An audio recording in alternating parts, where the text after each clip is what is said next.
सुनवा कर पा रहे हैं। स्वागत है आचार्य जी, आपका स्वागत। नमस्ते जी सबको। नमस्ते जी।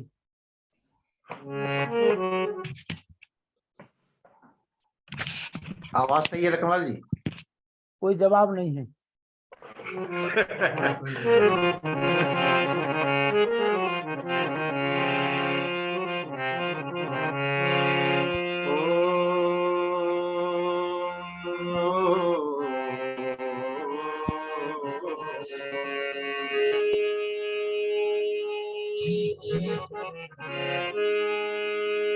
यो भूतं च भव्यं च सर्वं यस्याधितिष्ठति स्वर्यस्य च केवलं तस्मै ज्येष्ठाय ब्रह्मणे नमः।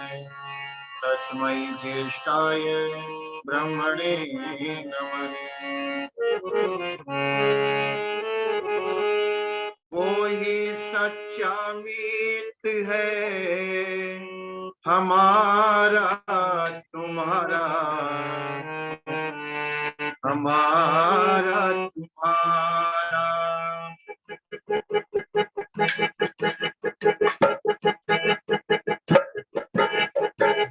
वो ही सच्चा मीत है हमारा तुम्हारा, हमारा तुम्हारा। कोई सच्चा मीत है हमारा तुम्हारा, हमारा तुम्हारा। परम दयालु है कृपालु, परम दयालु है कृपालु, सबका पालनहारा। कोई सच्चा मीत है हमारा तुम्हारा, हमारा तुम्हारा। कोई सच्चा मीत है हमारा तुम्हारा, हमारा तुम्हारा।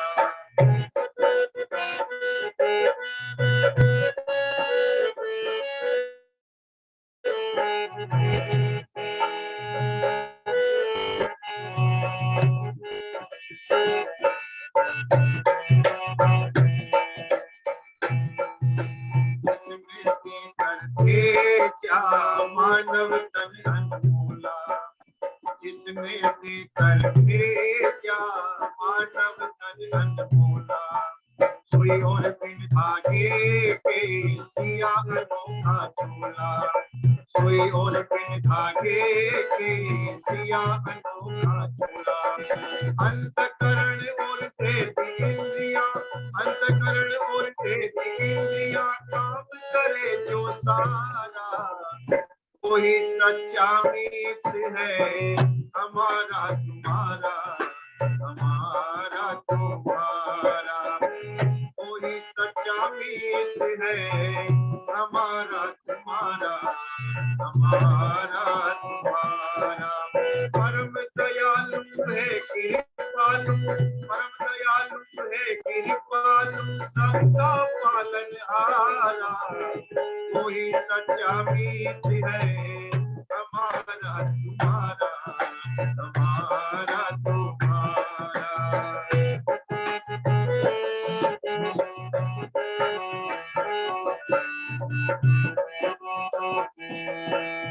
दुनिया के सब प्राणी उससे भोजन पाते, दुनिया के सब प्राणी उससे भोजन पाते।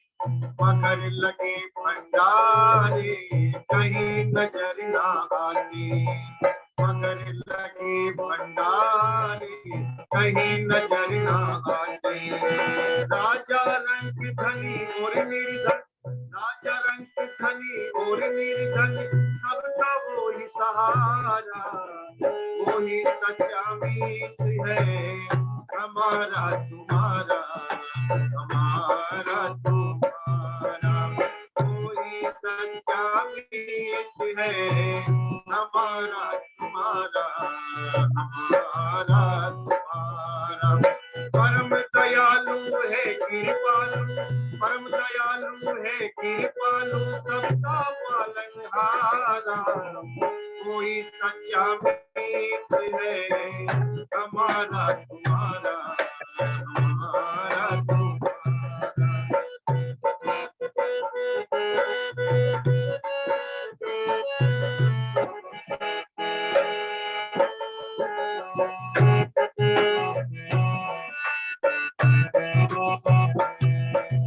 जो है खट खटवासी सर्वनियंता स्वामी, जो है खट खटवासी सर्वनियंता स्वामी, अजर अमर अविनाशी पूर्ण ब्रह्म अकामी, अजर अमर अविनाशी पूर्ण ब्रह्म अकामी।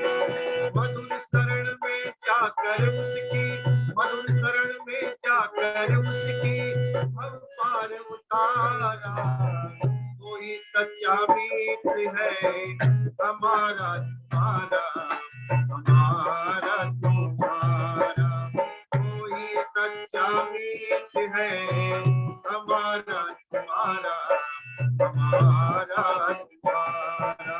परम दयालु है कृपालु, परम दयालु है कृपालु, सबका पालनहारा, कोई सच्चा मीत है हमारा तुम्हारा, हमारा तुम्हारा, हमारा तुम्हारा, हमारा तुम्हारा, हमारा।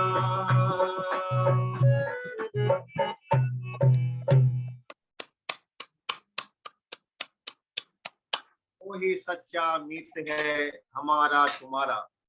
सजनों, वो परमात्मा ही हम सभी मनुष्यों का सच्चा मित्र है, सच्चा साथी है। जब जीवन पर संकट आता है, उस समय जब संसार के सभी रिश्तेदार, मित्र, बंधु बांधव हमें छोड़ करके चले जाते हैं, केवल वो परमात्मा ही उस समय हमारे साथ में रहता है। और महर्षि दयानंद सरस्वती जी लिखते हैं कि ईश्वर की उपासना करने से आत्मबल इतना बढ़ जाता है कि व्यक्ति के जीवन में, मनुष्य के जीवन में पहाड़ जैसा दुख भी आ जाए तो उसे राई के समान लगता है। और जो ईश्वर की उपासना नहीं करता, उसके जीवन में राई जितना दुख आ जाए वो उसको पहाड़ के समान नजर आता है।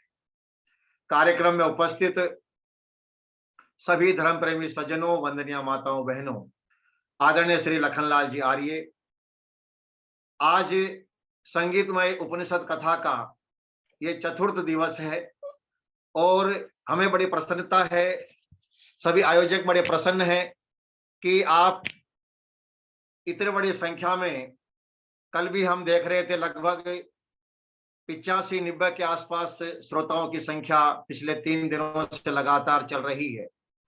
आप सभी इस कार्यक्रम को सुनते हैं, कार्यक्रम से जुड़ते हैं, तो निश्चित रूप से आयोजकों का उत्साहवर्धन होता है। तो आपके जुड़ने से कितना बड़ा लाभ श्रोताओं को मिल रहा है, ये तो वही लोग जानते हैं जो पिछले 2 वर्ष से निरंतर इस जूम ऐप के माध्यम से जुड़ करके घर पर बैठ कर के ज्ञान का अर्जन कर रहे हैं। सज्जनों, ज्ञान तो हमें मिल रहा है, बस अब आवश्यकता है जो हम सुन रहे हैं उस सुने हुए को जीवन में धारण करने का। केवल सुनते जाएं और सुन करके यदि उस पर विचार न करें, उस पर हम आचरण न करें, तो उसका लाभ नहीं मिलेगा। एक जंगल के अंदर एक शिकारी गया और शिकारी ने जाकर के पेड़ के नीचे जाल फैला दिया। जब शिकारी ने जाकर के पेड़ के नीचे जाल फैलाया तो उस पेड़ के ऊपर कुछ कबूतर बैठे हुए थे। कबूतरों ने देखा कि शिकारी आ गया है और शिकारी आकर के वहां कुछ दाने भी डाल रहा है।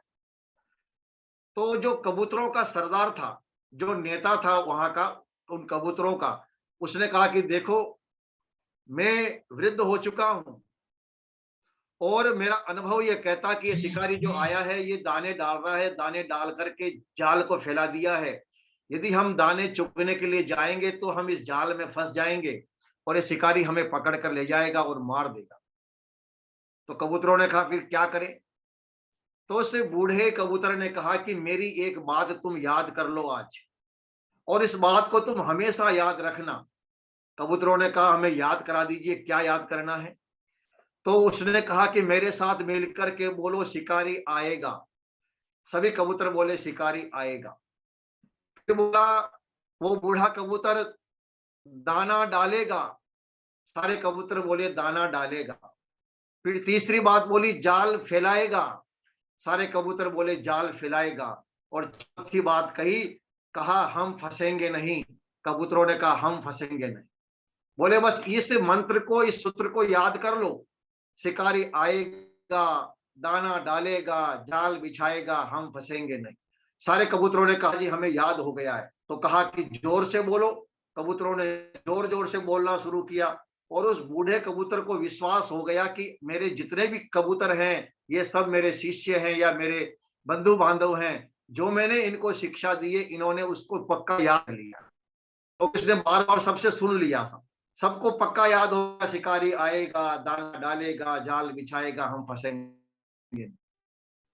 सबने याद कर लिया। वो बूढ़ा कबूतर निश्चिंत हो गया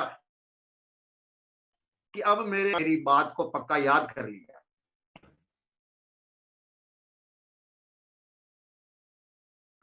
सजनों, जब वो शिकारी वहां आया, जाल बिछा दिया, दाना डाल दिया, शिकारी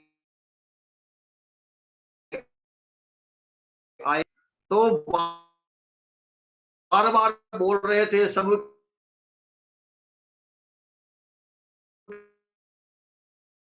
सभी कबूतर कह रहे अब ये कबूतर तो सीख गए हैं। उसने अपना जाल उठाया और उठ करके अपने घर आ गया। बेटा है सिर पर हाथ रख करके, आज क्या होगा, मेरा गुजारा कैसे चलेगा, एक भी पक्षी को मैंने पकड़ा नहीं है। तो कोई मित्र उसको मिल गया, बोले भाई क्या बात है, तू आज उदास बैठा हुआ है। बोले उदास नहीं रहूं तो क्या करूं, मेरा तो धंधा ही चौपट हो गया। ये सारे कबूतर तो शिक्षित हो गए हैं, एक सारे कबूतर पढ़े लिखे हो गए, इन्होंने शिक्षा प्राप्त कर ली है। बोले क्या शिक्षा प्राप्त की? बोले जैसे मैंने दाना डाला, जाल फैलाया, जोर जोर से बोलने लग गए, शिकारी आएगा, दाना डालेगा, जाल फैलाएगा, हम फंसेंगे नहीं। अब मुझे लगता कि अब मेरे जाल में कभी कबूतर नहीं फंसेंगे।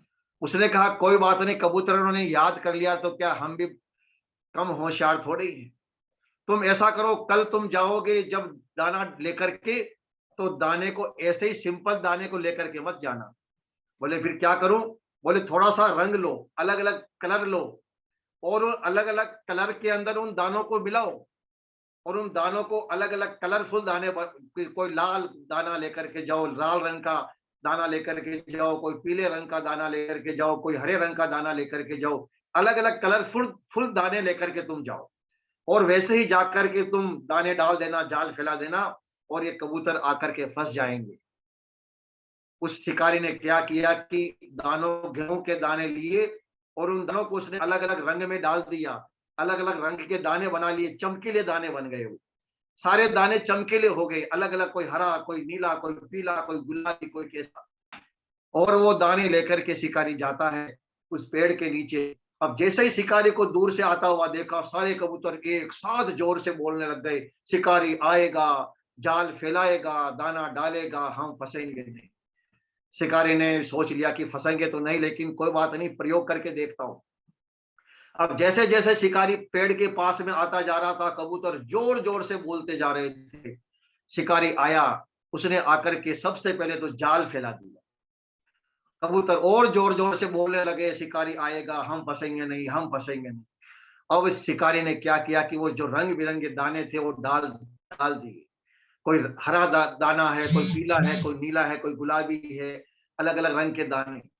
जब उन अलग अलग रंग के दानों को उन कबूतरों ने देखा तो बोल तो रहे थे जोर जोर से, शिकारी आएगा, हम फंसेंगे नहीं, हम फंसेंगे नहीं, लेकिन मन में लालच आ गया कि अरे ये दाने तो हर दिन तो ये गेहूं लेकर के आता था, मक्की लेकर के आता था, या कुछ और अनाज लेकर के आता था, हम सब ने उन अनाज का खूब प्रयोग किया हुआ है, लेकिन आज ये क्या लेकर के आ गया? आज तो कुछ हरा है, कुछ नीला है, कुछ पीला है, कुछ अलग अलग रंग के दाने हैं, शायद कुछ स्पेशल दाने होंगे। और ये सोच करके वो कबूतर, एक कबूतर उड़ता है, उन दानों को खाने लग गया, दूसरा उड़ा वो भी खाने लग गया, तीसरा उड़ा वो भी खाने लग गया। सारे कबूतर आकर के उन दानों को खाने लग गए। और जब कबूतरों ने वो दाने खा लिए तो देखा कि हम तो फंस गए हैं। अब जैसे कबूतर फंसे, फड़फड़ाने लगे, पंखों को फड़फड़ाने लगे, लेकिन सजनों कबूतर वही वाक्य बोल रहे थे, शिकारी आएगा, दाना डालेगा, जाल फैलाएगा, हम फंसेंगे नहीं। फंस चुके थे पूरी तरह से, लेकिन उनका वाक्य उन्होंने वही रटा हुआ था। शिक्षा प्राप्त करने के बाद में यदि हमने उसको आचरण में नहीं उतारा तो हमारा हमारा हश्र भी उन कबूतरों की तरह से हो जाता है कि हमने बातें तो सुन ली है, बातें तो हम जानते हैं, लेकिन उस पर हम कितना आचरण करते हैं। सज्जनों, सत्संग का प्रभाव तभी पड़ता है, ज्ञान का प्रभाव तभी पड़ता है जब वो हमारे भीतर उतरे, हमारे आचरण में आए, तब उस ज्ञान को सुनने का और उस ज्ञान का को श्रवण करने का, सुनने का लाभ मिलता है। एक शिष्य ने गुरु से पूछा, गुरुदेव, हम सत्संग में जाते हैं, आप भी हमें बड़ी अच्छी अच्छी बातें बताते हैं, आखिर हमें उसका लाभ क्यों नहीं मिलता है? तो गुरु ने कहा कि तुम थ्योरिकल सीखना चाहते हो या प्रैक्टिकल सीखना चाहते हो? बोले, गुरु जी, थ्योरी पढ़ते पढ़ते तो बहुत समय हो गया, कुछ प्रैक्टिकली बता दो। गुरु ने कहा, ऐसा करो, तुमने कभी शराब पी है? बोले, गुरुदेव, शराब को तो नाम लेना भी पाप समझता हूं, मैं तो शराब के हाथ नहीं लगाया। बोले, आज तुम मेरे कहने से शराब पीना, जाओ तुम 3 बोतल शराब की लेकर के आओ। शिष्य ने सोचा गुरुजी कुछ प्रैक्टिकल कर रहे होंगे, जाकर के 3 बोतल शराब की लेकर के आ गया। बोले, 3 बोतल शराब की है, यदि 1 बोतल भी किसी शराब को पिला दी जाए तो उसका नशा इतना चढ़ जाएगा कि वो रात भर उस नशे में ही पड़ा रहेगा, उठ नहीं पाएगा। वो इतना भयंकर नशा इस 1 बोतल शराब के अंदर है। लेकिन तुम्हें आज और अभी ये तीनों के तीनों बोतलें शराब की पीनी है। शिष्य ने कहा, गुरुदेव, मैं पीऊंगा तो मर ही जाऊंगा, मैंने तो कभी आज तक शराब को हाथ नहीं लगाया, लेकिन आप क्या समझाना चाहते हैं वो बताइए। बोले, तुम्हें शराब की बोतल खोलनी है, शराब अपने मुंह में डालनी है, लेकिन गले के नीचे शराब नहीं उतरनी चाहिए। मुंह में डालते रहना और कुल्ला करते रहना, मुंह में भरते रहना और कुल्ला करते रहना। शिष्य ने शराब की बोतल खोली, अपने मुंह में डाली और कुल्ला कर दिया, मुंह में डालता गया, कुल्ला करता गया, थूकता गया, तीनों बोतलें खाली कर दी, पानी का फिर कुल्ला किया और थूक दिया। शिष्य गुरु ने पूछा, अच्छा बताओ, तुम्हें नशा हो रहा है या नहीं हो रहा है? शिष्य ने कहा, गुरुदेव, शराब तो मेरे मुंह में गई थी, लेकिन गले के नीचे नहीं उतरी, तो नशा कैसे होगा? तो गुरु ने कहा, बस यही बात है, सुना तो हमने खूब है, लेकिन जब तक उस दोनों कानों से सुने हुई बात जब तक हृदय तक नहीं पहुंचेगी, हमारे अंतःकरण तक नहीं पहुंचेगी, तब तक उसका लाभ भी हमें नहीं मिलता। ज्ञान का जो नशा है, ज्ञान का जो नशे का, ज्ञान रूपी नशे का जो आनंद है, वेद के अंदर सज्जनों परमात्मा को भी सुरा कहा गया। सुरा त्वम असि सुस्मे, कि ईश्वर आप भी सुरा हो। जैसे शराब पीने से आदमी को नशा हो जाता है, ऐसे ही भगवान के नाम का एक नशा, ऐसा नशा होता है कि गुरु नानक देव जी महाराज ने कहा, माड़ा नशा शराबदा उतर जाए प्रभात, नाम खुमारी नानका चढ़ी रहे दिन रात। कि शराब का नशा तो ऐसा है, रात को पी, सुबह उतर गई, हम वैसे के वैसे रह गए। लेकिन भगवान के नाम का नशा ऐसा है, सत्संग का नशा ऐसा है, ज्ञान का नशा ऐसा है, जो एक बार चढ़ गया तो वो फिर नहीं है, हमेशा के लिए चढ़ा रहता है। मीराबाई, महलों में रहने वाली राजकुमारी, भगवान के नाम का नशा चढ़ गया तो सड़कों पर आकर के नाचने लग जाती है। न जाने कितने कितने संत महात्मा इस परमात्मा के नाम को पाने के लिए अपने घर परिवार जमीन जायदाद सब कुछ छोड़ करके निकल जाते हैं। बोले, हमें तो केवल वही नशा करना है। तो सज्जनों, नशा आप और हमको भी करना चाहिए, लेकिन कैसा नशा? सात्विक नशा, योग का नशा कीजिए, ध्यान का नशा कीजिए, ज्ञान का नशा कीजिए, सत्संग का नशा कीजिए, सेवा और परोपकार का नशा कीजिए। देखिए ये नशा कितना आनंद देने वाला होता है। माड़ा नशा शराब दा, अरे शराब भी क्या नशा करना, ये बीड़ी सिगरेट गुटखा इसका क्या नशा करना? ये नशा तो नाश करता है। इस नशे से तो व्यक्ति का नाश होता है, शरीर का नाश होता है, परिवार की इसकी सुख शांति का नाश होता है, धन का नाश होता है, यश कीर्ति इज्जत का नाश हो जाता है। लेकिन भगवान के नाम का नशा, सत्संग के नाम का नशा ऐसा है जो हमें अपने जीवन में आनंद ही आनंद देता है। इसलिए सत्संग की गंगा में जो लोग नहाते हैं, सत्संग की गंगा में जो लोग नहाते हैं, सत्संग की गंगा में जो लोग नहाते हैं, पापी से पापी भी बन जाते हैं, पापी से पापी भी पावन बन जाते हैं। सत्संग की गंगा में जो लोग नहाते हैं,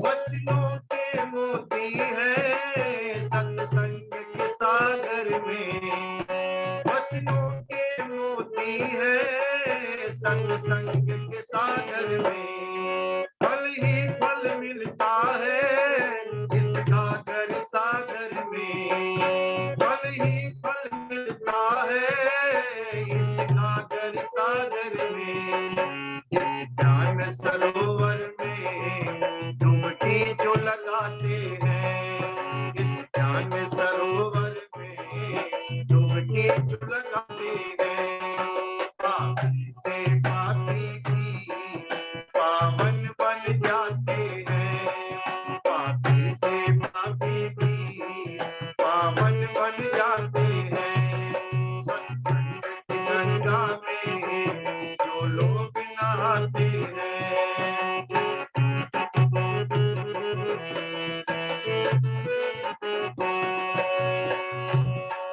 ऋषियों ने मुनियों ने इसकी महिमा गाई, ऋषियों ने मुनियों ने इसकी महिमा गाई। सत्संग में जीवन है ये बात है समझाई, सत्संग में जीवन है ये बात है समझाई। वेद बताते हैं सदग्रंथ बताते हैं, वेद बताते हैं सदग्रंथ बताते हैं। सत्संग की गंगा में जो लोग नहाते हैं, पापी से पापी भी पावन बन जाते हैं, पापी से पापी भी पावन बन जाते हैं, पापी से पापी भी पावन बन जाते हैं। तो सज्जनों, ये सत्संग रूपी गंगा, ये ज्ञान रूपी गंगा ऐसी है जिसमें जो व्यक्ति स्नान कर लेता है निश्चित रूप से उसके दुर्गुण दुर्व्यसन दुख ये दूर हो जाते हैं और उसके जीवन में सुख और शांति और आनंद आ जाता है। ज्ञान और ज्ञान का परिणाम है आनंद। जब आप ज्ञान सुनते हैं, आप जब ज्ञान प्राप्त करते हैं, तो यदि आपको आनंद नहीं आता है तो समझ लीजिए आपके अंदर वो श्रद्धा नहीं है। इसलिए सुनने से ईश्वर की उपासना के 3 उपाय हैं। ईश्वर की भक्ति यानी ईश्वर का ध्यान करना, भगवान के नाम का ध्यान करना। दूसरा उपाय है भगवान के नाम का कीर्तन करना और तीसरा उपाय है हमेशा परमात्मा को हाजिर नाजिर समझना। हमेशा परमात्मा को सर्वव्यापक मानते हुए हमेशा ये मानना कि परमात्मा हमेशा मेरे साथ रहता है। ये भक्ति है। प्रथम भगति संतन कर संगा, प्रथम भगति संतन कर संगा, दूसरी रति मम कथा प्रसंगा। प्रथम भगति संतन कर संगा, प्रथम भगति संतन कर संगा, दूसरी रति मम कथा प्रसंगा, दूसरी रति मम कथा प्रसंगा। भगवान राम ने सबरी को नवधा भक्ति का उपदेश दिया और उस नवधा भक्ति का उपदेश देते हुए सबसे पहले कहा प्रथम भक्ति संतन कर संगा। पहली भक्ति करने का पहला उपाय है, भक्ति मार्ग पर चलने का पहला उपाय है हम सत्संग करें। दूसरा उपाय है श्रवण, हम भगवान के नाम का श्रवण करें, भगवान के नाम की विशेषताओं का श्रवण करें, भगवान की महिमा का श्रवण करें। जब आप बार बार श्रवण करेंगे, बार बार सुनेंगे, तो निश्चित रूप से हम उससे प्रेम करने लगते हैं, हमारी श्रद्धा बढ़ने लगती है। तो सज्जनों, पिछले 3 दिनों से हम आपके सामने छांदोग्य उपनिषद, बृहदारण्यक उपनिषद, तैत्तिरीय उपनिषद, कठोपनिषद आदि अनेकों उपनिषदों के कथानकों के माध्यम से, आख्यानों के माध्यम से चर्चा कर रहे हैं।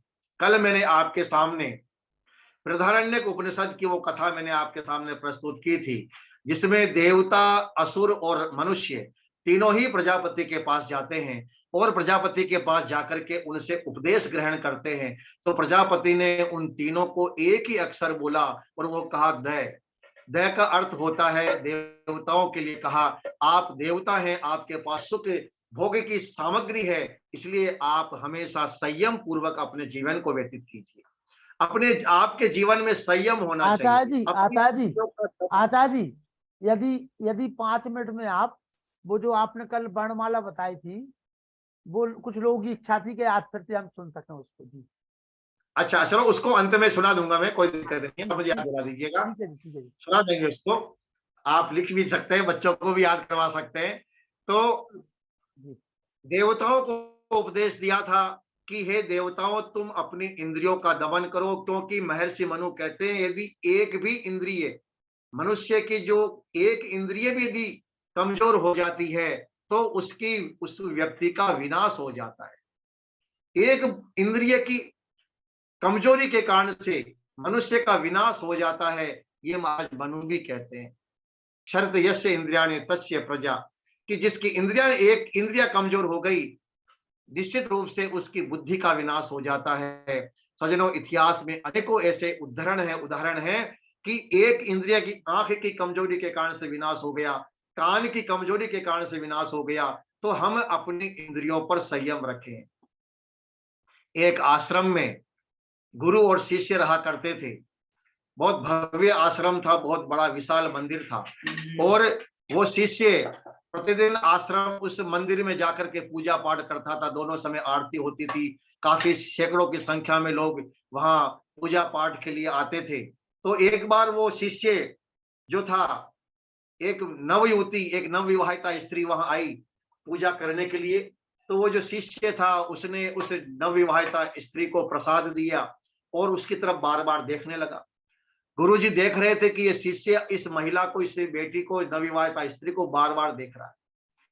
तो गुरु ने समझाया कि देखो पुत्र, कोई भी महिला आती है, कोई भी बहन आती है, उसको तुम ऐसे बार बार मत देखा करो। एक बार यदि हमारी किसी महिला पर नजर पड़ जाए तो कोई बात नहीं, स्वाभाविक है। लेकिन दूसरी बार, तीसरी बार, बार बार आप उस महिला को देखना चाहते हो, इसका अर्थ है आपके अंदर विकार पैदा हो गया, आपके अंदर कुछ बुरी भावना पैदा हो रही है, जिससे कि आप बार बार उसको देखना चाहते हो। ऐसा आपको नहीं करना चाहिए, क्योंकि आहार केवल मुंह से ही नहीं जाता है, आहार आंख से भी जाता है। और ध्यान दीजिएगा, पाप की शुरुआत सबसे पहले आंख से ही होती है। सबसे पहले आंख ही देखती है, देखने से सबसे पहले पाप की शुरुआत होती है। उसके बाद में मन में फिर बुरे विकार आते हैं, फिर हाथ से, पैरों से और अनेक इंद्रियों से फिर हम बुरे काम करना शुरू करते हैं। तो सबसे पहले देखना, बुरा देखने से हमारे विकार, हमारे मन में विकार पैदा होता है। तो गुरु ने समझाया, शिष्य को बड़ा क्रोध आ गया। बोले, गुरु जी, मैंने उस स्त्री को छुआ नहीं, मैंने उस स्त्री से बात तक नहीं करी, केवल देखा ही तो है उसको मैंने। बोले, बेटा यही तो कह रहा हूं कि किसी भी स्त्री को इस प्रकार से नहीं देखना चाहिए। सभी स्त्रियां जो आती है हमारे लिए, वो माँ, बहन और बेटी के समान। हमारी भारतीय संस्कृति में, भारतीय परंपरा में एक श्लोक आता है, मातृवत परदारेषु परद्रव्येषु लोष्टवत् आत्मवत सर्वभूतेषु यः पश्यति स पंडित है। पंडित वही होता है, विद्वान बुद्धिमान व्यक्ति वही होता है जो दूसरे की स्त्री को माँ के समान समझे, दूसरे के धन को मिट्टी के समान समझे और सभी प्राणियों को अपने समान समझे। वही वास्तव में पंडित होता, पंडित यानी बुद्धिमान होता है। तो गुरु ने जब समझाया, शिष्य को क्रोध आ गया। बोले, गुरु जी, आप तो कैसी फालतू की बातें करते हो, अरे देखने से भी कोई पाप होता है क्या? देखने से कोई पाप नहीं होता। बोले, भाई तुम्हारे अंदर विकार हो गया, अब तुम इस आश्रम में नहीं रह सकते। शिष्य वहां से चला गया। 4-5 साल के बाद में वही शिष्य जो आश्रम में जब गुरुजी के पास में था, बड़ा हष्ट पुष्ट था, ब्रह्मचर्य का पालन किया करता था, व्यायाम किया करता था, बड़ा चेहरे पर ओज और तेज था। लेकिन 4-5 साल बाद में वापस एक दिन वो आश्रम में आया। गुरुजी अपने कक्ष में थे, आकर के दरवाजा खटखटाया। पूछा भाई कौन? बोले गुरुजी मैं आपका वो चेला आया हूँ। बोले भाई अंदर आओ। देखा तो दाढ़ी बढ़ी हुई है, चेहरा पिचका हुआ है, शरीर कमजोर है, चेहरे पर कोई तेज नहीं। बोले भाई तुझे क्या हो गया, बीमार हो गया? बोले गुरुजी बीमार तो नहीं हुआ। बोले फिर तेरी हालत तो इतना कमजोर कैसे हो गया, क्या हो गया तुझे? और उसके साथ में एक महिला भी थी। बोले ये कौन है? बोले गुरुजी आपके आश्रम से आपने मुझे निकाल दिया। आपके आश्रम से जाने के बाद में मैं दूसरे गांव में किसी मंदिर में रहने लगा। वहां पर ये विधवा माई आया करती थी, तो ये भी अकेली थी, मैं भी अकेला था। ये भी मंदिर में आती थी और मैंने इससे विवाह कर लिया। ये 2-4 हमारे बच्चे हो गए। बोले अब क्या करते हो, काम क्या करते हो? बोले गुरुजी काम तो कुछ आता नहीं है, भीख मांग कर खाता हूँ। एक आंख के बुरी नजर के देखने का दुष्परिणाम होता है, मनुष्य के जीवन का विनाश हो जाता है।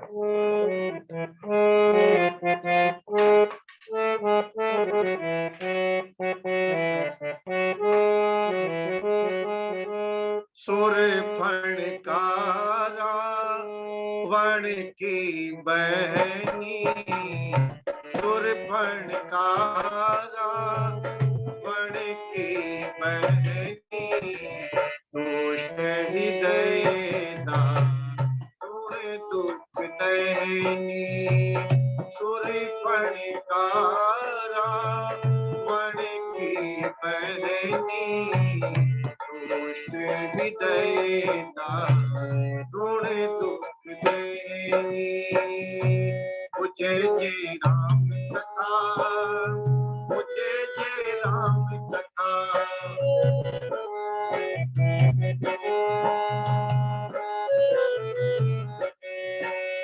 शूर्पणखा ने राम को देखा, केवल राम को देखा ही था शूर्पणखा ने। सजनों रावण का विनाश यहीं से प्रारंभ होता है कि जब शूर्पणखा ने राम को देखा तो राम को देखते ही शूर्पणखा के मन में विकार पैदा हो गया। अपना सुंदर वेश बनाया, सुंदर रूप धारण किया और सुंदर रूप धारण करके शूर्पणखा राम के समक्ष जाती है और कहती है कि हे राजकुमार, मैं आपसे विवाह करना चाहती हूँ और मैंने ये समझ लिया है तुम सम पुरुष न मोह सम नारी। ये संजोग विधि रचा विहार कि तुम्हारे जैसा सुंदर पुरुष इस संसार में मैंने नहीं देखा और मेरे जैसी सुंदर स्त्री भी संसार में नहीं है। आओ हम दोनों विवाह करते, पति और पत्नी बनकर के रहेंगे। राम ने कहा देखो मैं आपसे विवाह नहीं कर सकता। क्यों नहीं कर सकता विवाह? क्योंकि मेरी तो पत्नी मेरे साथ में है। अब यहाँ पर राम को मजाक के मूड में आ गए राम भी। राम ने कहा ऐसा करो, लक्ष्मण अकेले हैं, लक्ष्मण से बात कर लो, शायद वो तुमसे शादी कर ले। लक्ष्मण के पास जाती है, कहा लक्ष्मण तुम मेरे से विवाह कर लो। राम के साथ तो उनकी पत्नी है, तुम्हारे साथ कोई स्त्री नहीं है, तुम मेरे साथ विवाह कर लो। तो लक्ष्मण ने कहा कि देखिए मैं आपके साथ विवाह नहीं कर सकता। क्यों नहीं कर सकते? कहा कि आपने तो भैया राम को अपना पति स्वीकार कर लिया और जैसे ही आपने कहा कि राम को कि मैं आपकी पत्नी बनना चाहती हूँ, उसी समय मेरे मन में तो आपके प्रति माँ का रूप ध्यान आ गया और फिर मैं तो राम का दास हूं। तुम राम का एक दास की तुम दासी बनकर के कैसे रह सकती हो? जाओ तुम राम के पास, उन्हीं से शादी करना, मेरे से शादी आप नहीं कर सकते हो। शूर्पणखा वापस राम के पास आती है, सजनों क्रोधित हो गई। ये जो सीता है ये हमारे बीच में आ रही है, इसी का ही वध कर देती हूँ। राम ने इशारा किया लक्ष्मण को, लक्ष्मण ने उसके नाक और कान काट दिए। राम ने कहा कुरुरे अनार्य सौमित्रे परिहास कथंचन। कि लक्ष्मण देखो हमने बहुत बड़ी गलती करी है। राम अपनी गलती स्वीकार कर रहे हैं यहाँ पर। कहा क्रूरे अनार्य सौमित्रे परिहास कथंचन है कि कभी भी दुष्ट व्यक्ति के साथ में मजाक भी नहीं करना चाहिए। क्रूर और अनार्य, दुष्ट और अनार्य व्यक्ति के साथ में कभी भी परिहास, कभी मजाक नहीं करना चाहिए। देखो अभी सीता के ऊपर कितना बड़ा संकट आन खड़ा हो सकता था। तो शूर्पणखा ने केवल एक बुरी नजर से राम को देखा, इंद्रिय पर संयम नहीं किया। इसका परिणाम यह हुआ कि लंका का विनाश हो गया। तो प्रजापति ने कहा देवताओं को तुम्हें अपनी इंद्रियों पर संयम रखना चाहिए। सजन जब हम देवता शब्द का प्रयोग करते हैं तो अधिकांश जो हमारे हिंदू भाई हैं उनसे जब पूछा जाता कि देवता कितने प्रकार के होते हैं, तो अधिकांश उन सबको याद है कि साहब देवता तो 33 करोड़ देवता है। थोड़ा सा इस विषय को भी आप समझ लीजिए, फिर हम आगे का प्रकरण आपके सामने लेकर के चलेंगे। देवता 33 करोड़ देवता होते हैं, ये हमारे सभी सनातन परंपरा को मानने वाले लोगों को पता है। अब यहाँ जो कंफ्यूजन है वो क्या हो, मैं आपको समझा देना चाहता हूँ। 33 करोड़ देवता होते हैं, ये कहने वालों से आप ये पूछिए कि यदि 33 करोड़ देवता होते हैं तो आप ऐसा करें, आप हमें 1 लाख करोड़ देवता, 1 लाख देवताओं के नाम बता दीजिए। वो 1 लाख के नाम नहीं बता पाएंगे। आप उन्हें कहिए चलो 1 लाख नहीं बता सकते, 10,000 देवताओं के नाम बता दो, फिर भी नहीं बता पाएंगे। उनसे आप कहिए कि चलो आप 1,000 देवताओं के नाम बता दो, तो भी आपको नहीं बता पाएंगे। यानी जो लोग ये कहते हैं कि 33 करोड़ देवता होते हैं, वो आपको 1,000 देवताओं के नाम भी नहीं बता सकते। क्यों नहीं बता सकते? क्योंकि 33 करोड़ देवता होते ही नहीं है। अब देवता होते कितने हैं वो समझ लीजिए आप। देवता होते हैं 33 कोटि। अब इस कोटि शब्द जो है, इसके 2 अर्थ होते हैं। एक इसका अर्थ होता करोड़ और एक अर्थ होता इसका प्रकार। कोटि यानी प्रकार। तो यहाँ जो 33 कोटि शब्द आया है, 33 कोटि देवता, इसका अर्थ है 33 प्रकार के देवता होते हैं। कल मैंने आपके सामने चेतन देवताओं का वर्णन किया था, आज मैं आपके सामने जड़ देवताओं का वर्णन करता हूं। 33 कोटि देवता कौन से हैं? तो इसका उत्तर सतपथ ब्राह्मण ने कार्य ने लिखा है कि 8 वसु, 11 रुद्र, 12 आदित्य, इंद्र और प्रजापति, पृथ्वी जल अग्नि वायु आकाश, सूर्य चंद्रमा नक्षत्र, ये 8 वसु हैं। और 11 रुद्र, प्राण अपान व्यान समान उदान नाग कृकल देवदत्त धनंजय आदि और जीवात्मा, ये 11 हमारे शरीर में रहने वाले 10 प्राण और एक आत्मा, ये 11 रुद्र हैं। जब शरीर से निकलते हैं तो रुलाते हैं, इसलिए इनको रुद्र कहा जाता है। 12 आदित्य यानी कि 12 महीने, चैत्र बैसाख ज्येष्ठ आषाढ़, ये 12 महीने जो हमारे जीवन को लगातार समाप्त करते जा रहे हैं, ये 12 आदित्य हैं। और इंद्र और प्रजापति, वर्षा और यज्ञ, इस प्रकार से इन 33 कोटि यानी 33 प्रकार के देवताओं का वर्णन, ये 33 प्रकार के देवता हैं।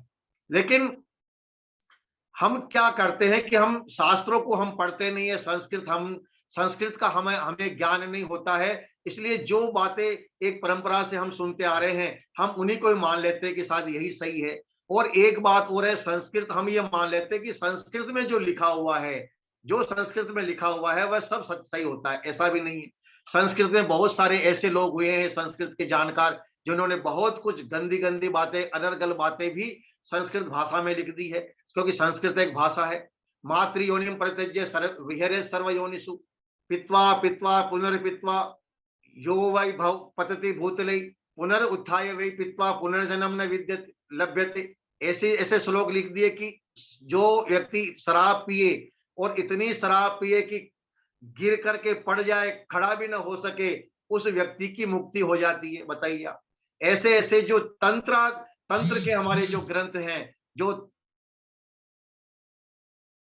चारवाक और वामपंथी लोगों ने जो ग्रंथ लिखे हैं, वाम मार्गी लोगों के जो ग्रंथ हैं, उन ग्रंथों में भी संस्कृत में बहुत कुछ लिखा हुआ है।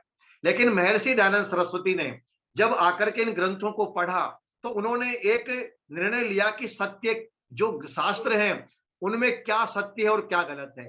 तो उन्होंने एक ही कसौटी रखी कि जो वेद के अनुकूल है वो सत्य है, और जो वेद के अनुकूल नहीं है वो सब झूठ है, चाहे वो किसी के भी नाम से लिखा है। क्योंकि कई ग्रंथ तो ऐसे हैं जो लिखे तो किसी और ने हैं, लेकिन उनके ऊपर नाम लिख दिया महर्षि व्यास, और व्यास ये कहते हैं, फला ऋषि ये कहते हैं, फला ऋषियों के नाम लिख करके उन्होंने कई शास्त्र ऐसे लिख दिए जिससे समाज को बहुत हानि हुई। और हमारे जो शास्त्र थे उनमें बहुत सारे लोगों ने मिलावट भी कर दी। जैसे मनुस्मृति, उसमें सैकड़ों श्लोक ऐसे हैं जो श्लोक ऊपर से मिलाए गए हैं। तो जो वास्तविक मनुस्मृति है उसको हमें जब हम पढ़ते हैं, तो जब उन अपभ्रंश श्लोकों को, जब उन मिलावटी श्लोकों को, प्रक्षिप्त श्लोकों को जब हम पढ़ते हैं, तो हमें स्पष्ट नजर आता कि ये तो मनुस्मृति के श्लोक नहीं है, ये महाराज मनु के श्लोक नहीं है। क्योंकि महाराज मनु तो वेद को मानते थे, वेद की शिक्षा के विपरीत जो श्लोक लिखे हैं सजनों वो सब प्रक्षिप्त माने जाते हैं, मिलावटी माने जाते हैं। तो संस्कृत के भी कई ग्रंथ ऐसे हैं जिन ग्रंथों में मिलावट बहुत हुई है। जैसे महाभारत है, महर्षि वेदव्यास ने जब महाभारत लिखा था तो उन्होंने 4,500 श्लोक लिखे थे। उन्होंने जब वैशंपायन को ये सुनाया महाभारत, तो वैशंपायन ने कहा कि गुरुदेव ये तो थोड़ा सा इतिहास छोटा है, हमें इसमें को और बढ़ाना चाहिए। तो वैशंपायन ने 5,500 श्लोक और लिख दिए। तो महाभारत 10,000 श्लोकों का एक ग्रंथ था जिसका नाम जय था। लेकिन धीरे धीरे उसमें मिलावट होती गई, लोगों ने इसमें मिलाना शुरू किया, किसी ने कुछ श्लोक मिला दिए, किसी ने कुछ श्लोक मिला दिए, और ऐसे करते करते आज महाभारत में 1,00,000 श्लोक हैं। यानी कि महाभारत में 90% जो है मिलावट हुई है। अब इसमें से कौन सी बात सही है, कौन सी बात गलत है, ये समझना बहुत मुश्किल होता है। अब इसको कौन सुलझाएगा, कौन इसको जो है सही और गलत का निर्णय कौन कर सकता है? इसका निर्णय वही कर सकता है जिसने संस्कृत का अध्ययन किया है, जिसने व्याकरण पढ़ा है, संस्कृत का व्याकरण पढ़ा है, जिसने आर्ष ग्रंथों का अध्ययन किया है। वही सजनों इस मिलावट को दूर कर सकता है, मिलावट को समझ सकता है। जैसे मेरे पास कोई सोने की अंगूठी लेकर के आए और कहे जी आप ये देखिए इसमें ये असली है या नकली है, तो मैं उस अंगूठी को देखकर कहूंगा भाई ये तो मुझे असली नजर आ रही है, क्योंकि पीला पीला है, पीला पीला सोना होता है, इसलिए तो असली होगी। तो मेरी बात पर उसने विश्वास कर लिया कि साहब पढ़े लिखे व्यक्ति हैं, ये कह रहे होंगे तो ये असली होगी। तो मैंने तो केवल उसको देखा है, देख करके मैंने कह दिया भाई ये तो असली है, क्योंकि सोना ऐसा ही होता है, तो ये भी असली है, मेरे को तो ये असली दिखाई दे रही है। लेकिन जब सजनों वो अंगूठी सुनार के पास जाती है तो सुनार उसको परखता है, उसको अग्नि में तपाता है, उसको घिसता है, उनके पास जो केमिकल है उसमें डाल करके समझ जाता है कि इसमें ये अंगूठी नकली है या असली है, या असली है तो उसमें कितना टंच सोना है, कितना असली है, कितना नकली है। अब इस नकली और असली सोने की पहचान सामान्य व्यक्ति नहीं कर सकता, केवल सुनार ही कर सकता है। आप और हम नहीं कर सकते। जो इसका विशेषज्ञ होगा वही जान पता लगाएगा कि सोना असली है या नकली है। इसी प्रकार से शास्त्रों में कौन सी बातें असली है या नकली है, इसकी पहचान विद्वान व्यक्ति ही कर सकता है। सामान्य व्यक्ति को तो जो कहा जाता है वो मान लेते हैं वो लोग। जैसे महाभारत के बारे में, महाभारत में 2-3 बातें मैं आपको बताता चलूं। जैसे ये कहा गया है और हम सभी ये मान लेते हैं कि साहब द्रौपदी के 5 पति थे, पांचों पांडव जो है वो द्रौपदी के 5 पति थे। और विवाह तो स्वयंवर तो अर्जुन ने जीता, लेकिन लेकर के आए कुंती के पास में, तो कुंती ने कहा तुम पांचों बंटवारा कर लो। तो कुंती के कहने पर पांचों ने द्रौपदी का बंटवारा कर लिया। एक एक महीना जो है द्रौपदी उनके पास में रहती थी, तो पांचों ही भाई द्रौपदी के पति थे। ये बातें हम सब सुनते आ रहे हैं, लेकिन महाभारत जब पढ़ते हैं तो महाभारत में लिखा ही नहीं है। महाभारत में तो स्पष्ट रूप से लिखा है स्वयंवर अर्जुन जीत करके आया, द्रौपदी को अर्जुन लेकर के आया था। जब अर्जुन लेकर के आया तो पांचाल नरेश, अब ये पांचाल शब्द पर ही लोग जो है भ्रमित जाते हैं कि पांचाल का मतलब पांचाली मतलब 5 पतियों वाली। अरे पांचाल का मतलब 5 पति नहीं होता भाई, पांचाल का मतलब होता पांचाल देश की रहने वाली पांचाली, ये इसका अर्थ होता है। अब पांचाल का मतलब 5 पतियों वाली लोगों ने ऐसा समझ लिया। तो द्रौपदी को जीता था स्वयंवर में अर्जुन ने। जब पांचाल नरेश द्रुपद आदि आए कि साहब आप कौन है, अपना परिचय दीजिए, कहा कि हम पांडव हैं।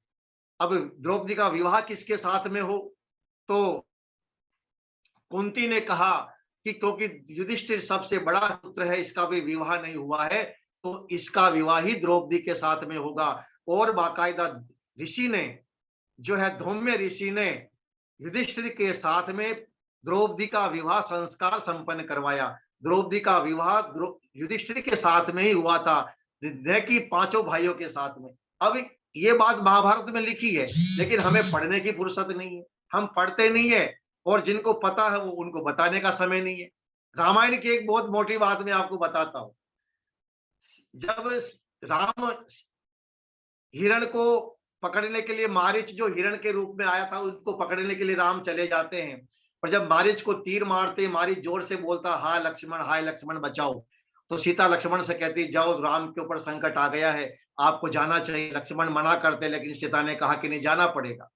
तो उस समय लक्ष्मण ने तीर लिया और तीर लेकर के कुटिया के सामने जो है रेखा खींच दी, कहा कि ये लक्ष्मण रेखा है, आप इससे बाहर मत निकलना, यदि कोई अंदर आ गया तो भस्म हो जाएगा और आप बाहर चले गए तो आप भस्म हो जाएंगे। ऐसे जो है एक चल रहा है कि हमारे समाज में परंपरा की लक्ष्मण ने रेखा खींची।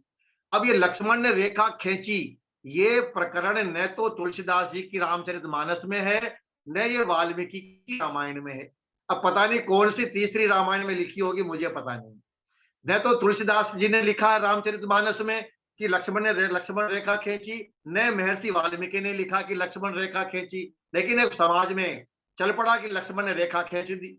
तो ऐसे ऐसे हमारे इतिहास में भी बहुत सारी मिलावटें हुई है, चाहे महाभारत हो, चाहे वो रामायण हो, चाहे वो अन्य ग्रंथ हो, चाहे वो मनुस्मृति हो। इसलिए सज्जनों, जो वेद के अनुकूल है, जो सत्य है, जो हमारे लिए उपयोगी है, और जो बुद्धि और तर्क के कसौटी पर जो कसने के बाद, परखने के बाद जो लगे कि वास्तव में ये बात सच है, उसको मान लेना चाहिए।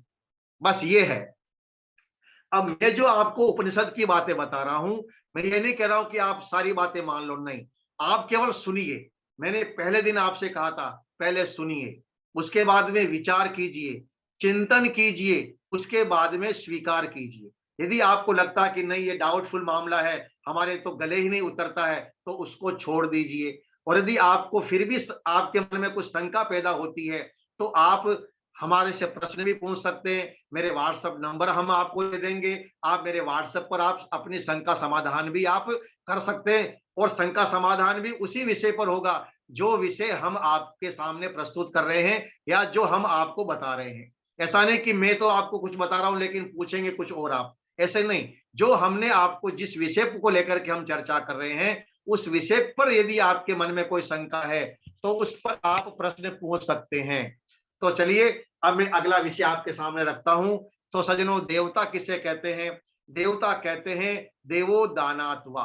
अब समझ लीजिए देवता किसे कहते हैं। और एक शब्द और हमारे समाज में चलता है, देवताओं की पूजा करनी चाहिए।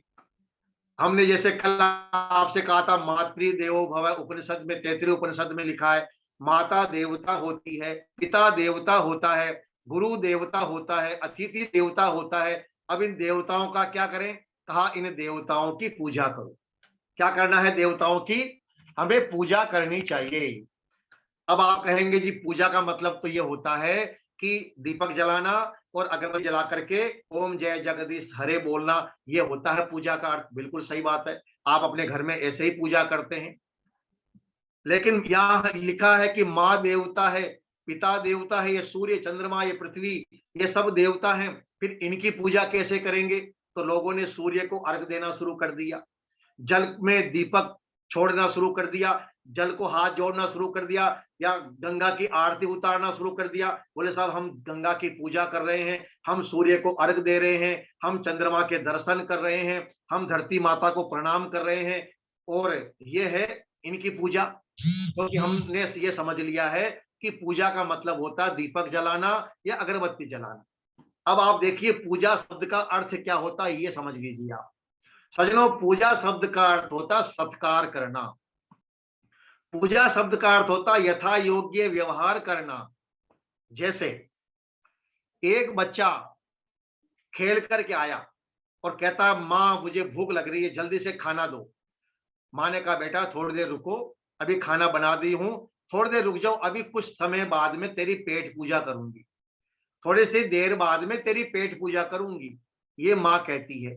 अब यहाँ पेट पूजा का अर्थ क्या है वो समझ लीजिए आप। पेट पूजा का अर्थ यहाँ ये नहीं है कि माँ ये कह रही कि तेरे पेट पर मैं तिलक लगाऊंगी या तेरे पेट के सामने अगरबत्ती करूंगी या दीपक जलाऊंगी। यहाँ पेट पूजा का अर्थ होगा मैं तेरे को भोजन कराऊंगी, सीधा सीधा अर्थ होगा। एक चोर को पुलिस ने पकड़ लिया, हमने कहा इंस्पेक्टर साहब जरा इसकी बढ़िया पूजा करना। अब यहाँ पूजा का अर्थ क्या होगा? यहाँ पूजा का अर्थ होगा सज्जनों उसकी बढ़िया उसका रिमांड लेना, उसका बढ़िया उसकी पिटाई करना, उसको बढ़िया ठोक बजा करके उसको सीधा कर देना। चोर की पिटाई करना, चोर का रिमांड लेना, ये उसकी पूजा है। या ऐसा नहीं कि साहब इसको भी अगरबत्ती जलाएंगे और दीपक जलाएंगे। तो पूजा का अर्थ होता है यथा योग्य सत्कार करना। अब सूर्य की पूजा कैसे करेंगे आप? वायु देवता की पूजा कैसे करेंगे आप? जल देवता की पूजा कैसे करेंगे आप? आप पृथ्वी देवता की पूजा कैसे करेंगे? इनको अगरबत्ती जलाएंगे तो इनसे इनका क्या लाभ होने वाला है? गंगा में आप दीपक जलाएं, गंगा की आप आरती करें, इससे गंगा का क्या लाभ होने वाला वो समझिए आप। गंगा की पूजा का अर्थ है गंगा के पानी का सदुपयोग करना। गंगा की पूजा का अर्थ है गंगा को स्वच्छ और निर्मल बनाए रखना। गंगा की पूजा का अर्थ है गंगा के जल का सम्मान करना। यह है गंगा की पूजा का अर्थ, सीधा सीधा सा अर्थ। वायु की पूजा का अर्थ है कि हम वायु से हम कितना लाभ ले सकते हैं, प्राणायाम के द्वारा हम क्या लाभ लें और वायु को शुद्ध कैसे करें, यह है वायु की पूजा। तो वायु की पूजा कैसे करेंगे आप? वायु की पूजा होती है हवन के द्वारा। जब आप हवन करते हैं तो उससे वातावरण शुद्ध होता है। हवन के करने से वातावरण शुद्ध हो गया, हवन के करने से जल की शुद्धि हो गई, हवन के करने से पृथ्वी की शुद्धि हो गई। तो एक साधे सब सदे, एक आपने हवन किया, इससे आपने इस पूरे प्रकृति की, पूरे वातावरण की आपने शुद्धि कर दी। यही वास्तव में किसकी पूजा है, यानी इस प्रकृति को शुद्ध रखना, ये इनकी पूजा है। हमारे घर में तुलसी का पौधा हम लगाते हैं, कहते साहब तुलसी की पूजा करनी चाहिए। अब तुलसी की पूजा का मतलब फिर हमने वही समझ लिया, दीपक जलाएंगे, अगरबत्ती जलाएंगे, हाथ जोड़ेंगे, लेकिन भले आदमी 2 पत्ते मुंह में नहीं रखेगा। अरे भाई तुलसी का पौधा है, तुम्हारे फेफड़े कमजोर है, तुम्हारे जुकाम लगा हुआ है, तुम्हारे बुखार है, तुम्हारी इम्यूनिटी पावर कम है, तो 2-4 पत्ते तोड़ो, इनको उबाल करके रस बना करके पी लो। यह है उसकी पूजा। उस तुलसी को अच्छी प्रकार से सुरक्षित रखो, उसको बढ़िया गमले में रखो, उसको बढ़िया पाल पोस करके बड़ा करो और उसके पत्तों का सेवन करो। और उन पत्तों को चबाना नहीं है, उन पत्तों को तोड़ करके मुख में रख लो, चूसो उनको, चबाओ, पियो, आपकी पावर अच्छी होगी, जुकाम नहीं होगा, बुखार आपको नहीं आएगी, आपके शरीर की ताकत बढ़ेगी। ये पढ़े लिखे लोग डिग्रियां ले रखी है दुनिया भर की, लेकिन दिमाग नहीं है कौड़ी भर का। तुलसी का विवाह कर रहे हैं किसके साथ? शालिग्राम के साथ। पेड़ पौधों की शादी कर रहे हैं। आप ये बता सकते हैं पेड़ पौधों की शादी करने की शादी होती क्यों है? शादी किस लिए की जाती है? विवाह का उद्देश्य क्या होता है? विवाह का उद्देश्य होता है संतान की प्राप्ति, विवाह का उद्देश्य होता है वंश की वृद्धि। और विवाह का क्या उद्देश्य हो सकता है? आप बताइए, पेड़ पौधों की शादी करेंगे, क्या उनके बच्चे होंगे? फिर भी कर रहे हैं। और क्यों हो रही है शादी इनकी? केवल कुछ लोगों को उस विवाह से कुछ उनका भरण पोषण हो जाता है, कुछ उनको बर्तन मिल जाते हैं, कुछ उनको कपड़े मिल जाते हैं। और ये अंधविश्वास समाज में कितना चल रहा है। तो हम अपनी बुद्धि और विवेक का प्रयोग करते हुए हम धर्म का इस्तेमाल करें। नहीं तो धर्म, यदि हमने धर्म को विज्ञान के आधार पर नहीं, कसौटी पर नहीं कसा। आइंस्टीन एक बहुत बड़ा वैज्ञानिक हुआ है, वो कहता धर्म को यदि विज्ञान के आधार पर नहीं कसेंगे तो धर्म अंधा होगा। और आज दुनिया में यही चल रहा है, धर्म अंधा हो चुका है। धर्म के नाम पर अंध परंपराएं चल रही है। इसलिए उपनिषदकार कहते हैं अविद्यायाम अंतरे वर्तमाना स्वयं धीरा पंडित मन्यमाना, कि इस अज्ञान में फंसा हुआ व्यक्ति, अविद्या में फंसा हुआ व्यक्ति स्वयं भी अज्ञान में फंसा हुआ रहता है और दूसरों को भी अज्ञान में डाल देता है। इसलिए सज्जनों, मनुष्य के सबसे बड़ा शत्रु यदि कोई है तो वो अज्ञान उसका सबसे बड़ा शत्रु होता है। और ये अज्ञान कैसे फैलता समाज में? एक घटना, एक कहानी मैंने सुनाई होगी शायद वेद कथा में या गीता प्रवचन के माध्यम से, लेकिन आज श्रोता कुछ नए भी जुड़ सकते हैं, जुड़े हुए होंगे, तो उनको भी वो कहानी जरूर सुननी चाहिए कि कैसे समाज में अंध परंपराएं चलती है, अंधविश्वास समाज में कैसे फैलता है। आज देखिए आप, कैसे कैसे लोग और पढ़े लिखे नेता और बिजनेसमैन, कम पढ़ा लिखा व्यक्ति है, 10वीं पास है, 11वीं पास है, और साहब मेरा भविष्य बता दीजिए, उसके आगे पर्चा लेकर के जा रहे हैं, साहब मेरे गुरुजी मेरा भविष्य देखेंगे। एक वागे धाम वाला चल रहा है, कोई कौन सा धाम चल रहा है, कोई कौन सा धाम चल रहा है, और वो सब भविष्य बताने के नाम पर पूरी दुनिया को उन लोगों ने बेवकूफ बना रखा है। याद रखिए, आप मैं जो आपको बात कर रहा हूं, आपका भविष्य कोई भी नहीं बता सकता, भविष्य हमारा कोई भी नहीं जान सकता। ये तो ऐसे ही अंधविश्वास, क्योंकि दुखी व्यक्ति जब पहुंचता है तो दुखी व्यक्ति जाता तो उसको यही कहते भी तेरे तो बीमारी होगी, तेरे घर में आर्थिक समस्या होगी, तेरे घर में पारिवारिक समस्या होगी, और वो व्यक्ति इन अंधविश्वास में फंस जाता है। मैं आपको आने वाले समय में बताऊंगा, एक ईश्वर की उपासना, यदि आपने एक ईश्वर को मान लिया तो आप दुनिया के सारे अंधविश्वास और पाखंड से मुक्त हो जाएंगे। मैंने आपसे पहले दिन कहा था, इस इन बेड़ियों से हमें दूर होना है, इस अंधविश्वास की बेड़ियों से हमें बचना है और अपने आप को स्वतंत्र। अरे हम जब ईश्वर के पुत्र हैं, हम ये कहते हैं त्वमेव माता च पिता त्वमेव, हे प्रभु तू ही मेरी माँ है, तू ही मेरा पिता है। जब सब कुछ भगवान है हमारा, तो फिर दूसरे को मानने की आवश्यकता क्या है? अरे जब एक स्त्री का पति एक होता है तो बस वो पतिव्रता कहलाती है, और जिसके अनेक पति होते हैं वो वेश्या कहलाती है, पतिव्रता स्त्री नहीं होती है। तो हमारा एक ही पिता है, वो परमात्मा हमारा एक पिता है। यदि उस एक ईश्वर को हम मानते हैं तो फिर हमें इस ढोंग पाखंड आडंबरों में जाने की आवश्यकता ही नहीं है। कहीं आपको ईश्वर को ढूंढने के लिए यहाँ वहां जाने की आवश्यकता नहीं है। सज्जनों, आप आने वाले 2-3 दिनों के अंदर मैं आपको वो चीजें बताने जा रहा हूँ, बताऊंगा जो शायद आपने कभी नहीं सुनी होगी। और यदि आपने 2-3 दिन की कथा सुन ली तो मैं विश्वास पूर्वक आपसे कहता हूं कि आपके जीवन के अंदर जो अंधकार है, अज्ञान का अंधकार है, ढोंग पाखंड आडंबर का अंधकार है, वो सब दूर हो जाएगा। ये जो लोग कहते हैं साहब इसके शरीर में भूत प्रेत आ गया, अरे भूत प्रेत नाम की कोई योनि होती ही नहीं है दुनिया के अंदर। ये आयुर्वेद के ग्रंथ पढ़िए आप, चरक शास्त्र में इन सब रोगों का इलाज बताया है, और चरक शास्त्र में लिखा कि ये सब मानसिक बीमारियां हैं। कुछ लोग कांपने लगते हैं, ये ईसाइयों को देखिए आप, हालेलुया हालेलुया करके ये एक पादरी आता है, वो हाथ लगाता है और ऐसे ऐसे औरतें ऐसे ऐसे ऐसे नाटक करती है। ये सब ढोंग और पाखंड और कुछ भी नहीं है। ये मुसलमानों में भी होता है, ईसाइयों में भी होता है, हिंदुओं में भी होता है। ये जितने भी ढोंगी पाखंडी ये सब धर्मों के अंदर है, और ये केवल लोगों को लूटने के लिए इस प्रकार के कुछ इनके अपने लोग होते हैं जो, और फिर इस प्रकार का कुछ कुछ मनोवैज्ञानिक बातें होती है जिससे प्रभावित हम लोग हो जाते हैं, और इन अंध परंपराओं के जो है पीछे पीछे हम चल पड़ते हैं और हम ये मान लेते हैं कि यही भगवान है। याद रखना, एक बात मैं आपसे निवेदन करता चलूं, जिस व्यक्ति का मनुष्य कभी भी परमात्मा नहीं होता है, मनुष्य कभी भी भगवान नहीं हो सकता। और ध्यान दीजिएगा, मैं आपको जो बात बताने जा रहा हूं, जिसने भी ये कहा है कि मैं भगवान हूं, आज वो सब जेल में बैठे हैं। किसी समय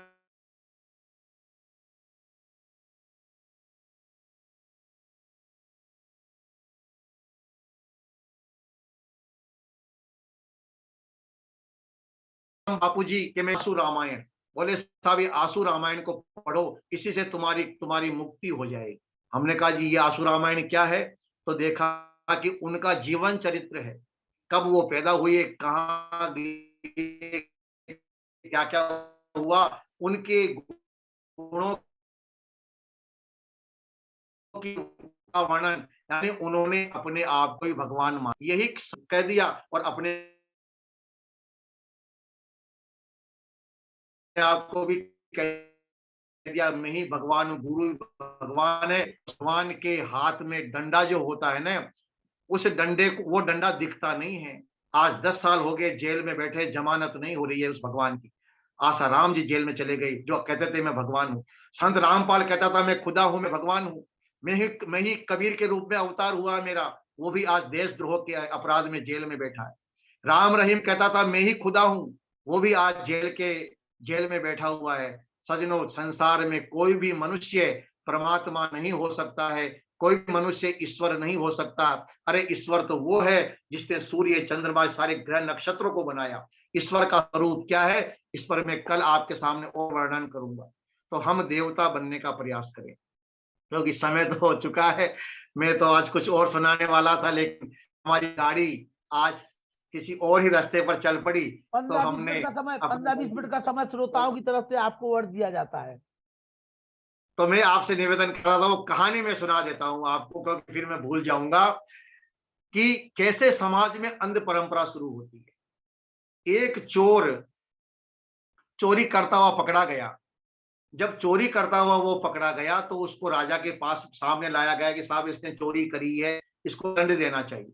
तो हमारे यहाँ पुराने समय में नियम था कि जो चोरी पकड़ा जाता था उसका अंग भंग कर देते, किसी का हाथ काट देते, किसी का पैर काटते, नाक या कान काट देते। भाई ये चोर है, इसका अंग भंग कर दो। तो उस चोर का को राजा ने सजा दी कि ऐसा करो, इसका नाक काट दो, इसने चोरी करी है, इसका नाक काट दीजिए। अब चोर को बड़ी समस्या हो गई कि नाक कट जाएगा, पूरे तो सब मुझे नकटा कहेंगे, सब मेरे को हंसेंगे, जिंदगी भर में किसी को मुंह दिखाने लायक नहीं रहूंगा। तो उस चोर की सजनों नाक काट दी। अब चोर बड़ा चालाक था, उसने सोचा कि यदि ऐसे ही नाक कटवा कर घूमूंगा तो बड़ी इज्जत हो जाएगी। तो उसके दिमाग में एक आइडिया आ गया, खुराफात आ गई उसके दिमाग में। जैसे आजकल भी कई लोगों के दिमाग में खुराफात आ जाती है कि कैसे दुनिया को बेवकूफ बनाया जाए, कैसे दुनिया को लूटा जाए। तो लोगों के दिमाग बड़े चालाक हैं। और हम भारत के लोग इतने सीधे साधे हैं, इतने भोले लोग हैं, जिसको भी लाल पीला कपड़ा पहना हुआ देखते हैं हम समझते शायद यही सच्चा साधु है, और सीधा दंडवत करके उसके पैरों में पड़ जाते हैं और बस अंधविश्वास में आकर के फिर हम लुट जाते हैं। तो चोर की नाक काट दी। तब चोर की जब नाक काटी गई तो चोर नाचने लग गया। लोगों ने कहा, अरे चोर नाच रहा है, क्या हो गया इसको? बोले, बस मुझे नाचने दो, मुझे रोको मत, आज मेरा मेरा जीवन सफल हो गया। बोले, तुझे क्या हो गया, तू नाच क्यों रहा है? तेरी नाक कटी है, तुझे दुखी होना चाहिए, तुझे रोना चाहिए, तू नाच रहा है। बोले, मैं नाचू नहीं तो और क्या करूं? अरे आंखों के और भगवान के, मेरे और भगवान के बीच में नाक आ रही थी। मैं आंखों से भगवान को देख नहीं पा रहा था, लेकिन जैसे ये नाक कटी तो नाक कटते ही मुझे भगवान साक्षात दिखाई दे रहे हैं। इसलिए मेरे को तो परमात्मा के दर्शन हो गए, इसलिए मुझे नाचने दो, मुझे खुश होने दो। लोगों ने कहा, भाई ये तो बड़ा अच्छा काम है, बड़ा सरल उपाय है। शायद हमको भी भगवान इसलिए नहीं दिखते हैं कि हमारे और भगवान के बीच में नाक आ जाती है, नाक लंबी है इसलिए आंखों से भगवान नहीं दिखते हैं, तो हमें भी नाक कटवानी चाहिए। तो उन्होंने भी चोर से कहा कि भाई फिर हमारी भी नाक काट दे, जिससे कि हमें भी भगवान दिखने लग जाए। तो चोर ने कहा कि ऐसे थोड़ी नाक कटेगी, अब तो इसके लिए पूरा जो है एक अनुष्ठान होगा। तो चोर ने अपनी बढ़िया अपने आप को गुरु बना लिया और लोग आने लगे। एक व्यक्ति की उस चोर ने नाक काट दी। चोर ने जब नाक काटी तो उस आदमी ने कहा, मेरे को तो भगवान दिखाई नहीं दे रहे। तो चोर ने कान में बोला, यदि तू ये नहीं बोलेगा कि मुझे भगवान दिखाई नहीं दे रहे हैं तो लोग तेरे ऊपर हंसेंगे, इसलिए तू भी ये कहे मेरे साथ में, तू भी नाच और ये कहे कि मुझे भगवान दिख रहे हैं। अब वो मरता क्या ना करता, उसने भी नाचना शुरू कर दिया कि साहब मुझे भी भगवान दिख रहे हैं। तीसरा आया, उसकी भी नाक काटी और कान में मंत्र दे दिया, बोले तू भी नाच ले तो लोग तेरे ऊपर हंसेंगे। उसने भी नाचना शुरू कर दिया। ऐसे करते करते सैकड़ों की संख्या में लोग इकट्ठे हो गए। किसी की हिम्मत नहीं हुई जो ये कह सके कि मुझे भगवान दिखाई नहीं दे रहे। यदि ऐसा कहेंगे तो लोग हंसेंगे, इसलिए सब ये कह रहे थे हमें दिखाई दे रहा, हमें भगवान दिखाई दे रहे। सज्जनों, ये बात राजा तक पहुंच गई। राजा ने कहा कि भाई ये तो बड़ा चमत्कार हो गया, इस चोर की हमने नाक काटी थी, नाक कटने से भगवान दिखाई दे रहे हैं, तो हमें भी नाक कटवानी है। तो राजा ने कहा कि राजा की नाक ऐसे थोड़ी कटेगी, बहुत भव्य जुलूस निकाला जाएगा, बहुत आलीशान उत्सव होगा, पूरा नगर इकट्ठा होगा और उसके बीच में, उसका अनुष्ठान के बीच में जो हमारे संप्रदाय के जो हमारे गुरुजी हैं, वो जो चोर अब गुरु बन गया, बोले हमारे गुरुजी हैं, वो अनुष्ठान करके राजा की नाक काट करके राजा को भी भगवान विष्णु के दर्शन करवाएंगे, भगवान के दर्शन करवाएंगे। तो राजा ने घोषणा करवा दी कि कल सुबह 10:15 बजे राजा जो है जुलूस के साथ में पूरे नगर में भव्य जुलूस निकलेगा और उसके बाद में नाक काटने का अनुष्ठान प्रारंभ हो, नासिका कट संस्कार हो जाएगा उसका। अब ये बात एक राजा के जो भूतपूर्व मंत्री थे, वृद्ध मंत्री थे, उनको पता लगी। बड़े समझदार थे, बुद्धिमान थे। उनको लगा कि क्या हो गया है इन लोगों को, नाक कटवाने के बाद भगवान के दर्शन करने की बात लोगों में चल रही है और हजारों की संख्या में लोग इकट्ठे हो गए। तो बूढ़ा मंत्री गया राजा के पास, बोले महाराज जी आप क्या कर रहे हैं, नाक कटवा रहे हैं? बोले हाँ जी, क्यों ना करें ऐसा, भगवान के दर्शन हमें करने हैं तो हमें नाक कटवानी ही पड़ेगी। तो उसने कहा महाराज भगवान तो सर्वव्यापक है, भगवान तो कण कण में है, वो कभी आंखों से दिखाई दे ही नहीं सकता, वो आंखों से देखने की वस्तु ही नहीं है, तो कैसे दिखाई दे सकता है आंखों से। बोले बोले मंत्री जी आप बूढ़े हो चुके हो, आपको पता नहीं है, और मुझे भी पता नहीं था कि हमारे और भगवान के बीच में नाक आ रही है, जब नाक कट जाए तो भगवान हमें साक्षात दर्शन देंगे। उस बूढ़े मंत्री ने कहा महाराज लगता है आपको कोई अविश्वास हो गया। तो राजा ने तर्क क्या दिया वो समझिए। राजा ने कहा मंत्री जी आप ये कहते हो कि मैं वो नाक कटवाना गलत है या मुझे अंधविश्वास हो गया है, तो ये जो हजारों लोग हैं जो नाक कटवा कर घूम रहे हैं, क्या ये सब मूर्ख हैं? अरे ये हजारों लोग हैं, क्या ये मूर्ख है जो आप अकेले ही अपने आप को बुद्धिमान समझते हो? मंत्री ने कहा महाराज मैं ये तो नहीं कहता कि मैं बुद्धिमान हूं, लेकिन हाँ एक काम किया जाए पहले, कि सबसे पहले मैं अपनी नाक कटवाऊंगा। यदि आपसे पहले मेरी नाक कटेगी, यदि मुझे भगवान के दर्शन हो जाएंगे, तो मैं आपको भी कह दूंगा, आपको इशारा कर दूंगा, आप भी नाक कटवा लेना। और यदि मुझे भगवान के दर्शन नहीं होते हैं तो समझ लीजिए ये जो सैकड़ों हजारों की संख्या में लोग नक कटा संप्रदाय है, इन सबको दंड दिया जाए। राजा ने कहा बिल्कुल स्वीकार है। और मंत्री ने सुबह अपनी नाक कटवाई, तो गुरु ने मंत्र दे दिया कान के अंदर, बोले मंत्री जी अब आप हमारे नक्कटा संप्रदाय में आ जाइए, नहीं तो लोग आप पर हंसेंगे, इसलिए आप भी नाचिए कि मुझे भी भगवान के दर्शन हो रहे। मंत्री ने इशारा कर दिया सेनापति को और सबको गिरफ्तार करके उनको जेल में डाल दिया। सुनो ये नक्कटा संप्रदाय आज भी समाज में चलता है, भले ही लोगों की नाक नहीं कटी है, लेकिन अज्ञान की पट्टी जो आंखों पर पड़ी हुई है, भगवान के नाम पर धर्म के नाम पर लोगों ने दुनिया को लूटने का धंधा बना लिया है। इस धंधे से हमें बचना है, अपने आप को बचाना है, अपने समाज को बचाना है। ढोंग और पाखंड और आडंबर का नाम धर्म नहीं है। हमारे किसी भी शास्त्र में, वेदों में, दर्शन में, उपनिषद में, रामायण में, महाभारत में, ये आजकल जो हमारे हिंदू धर्म के अंदर अनेकों परंपराएं आ गई है धर्म के नाम पर, ये कहीं पर भी लिखा हुआ नहीं है। लेकिन अब सब कुछ हम धर्म के नाम पर करते जा रहे हैं। इसलिए धर्म बड़ी सरल, धर्म का उपाय, धर्म का कार्य बड़ा सरल है, लेकिन हमने समझ लिया धर्म कुछ और ही हमने मान लिया।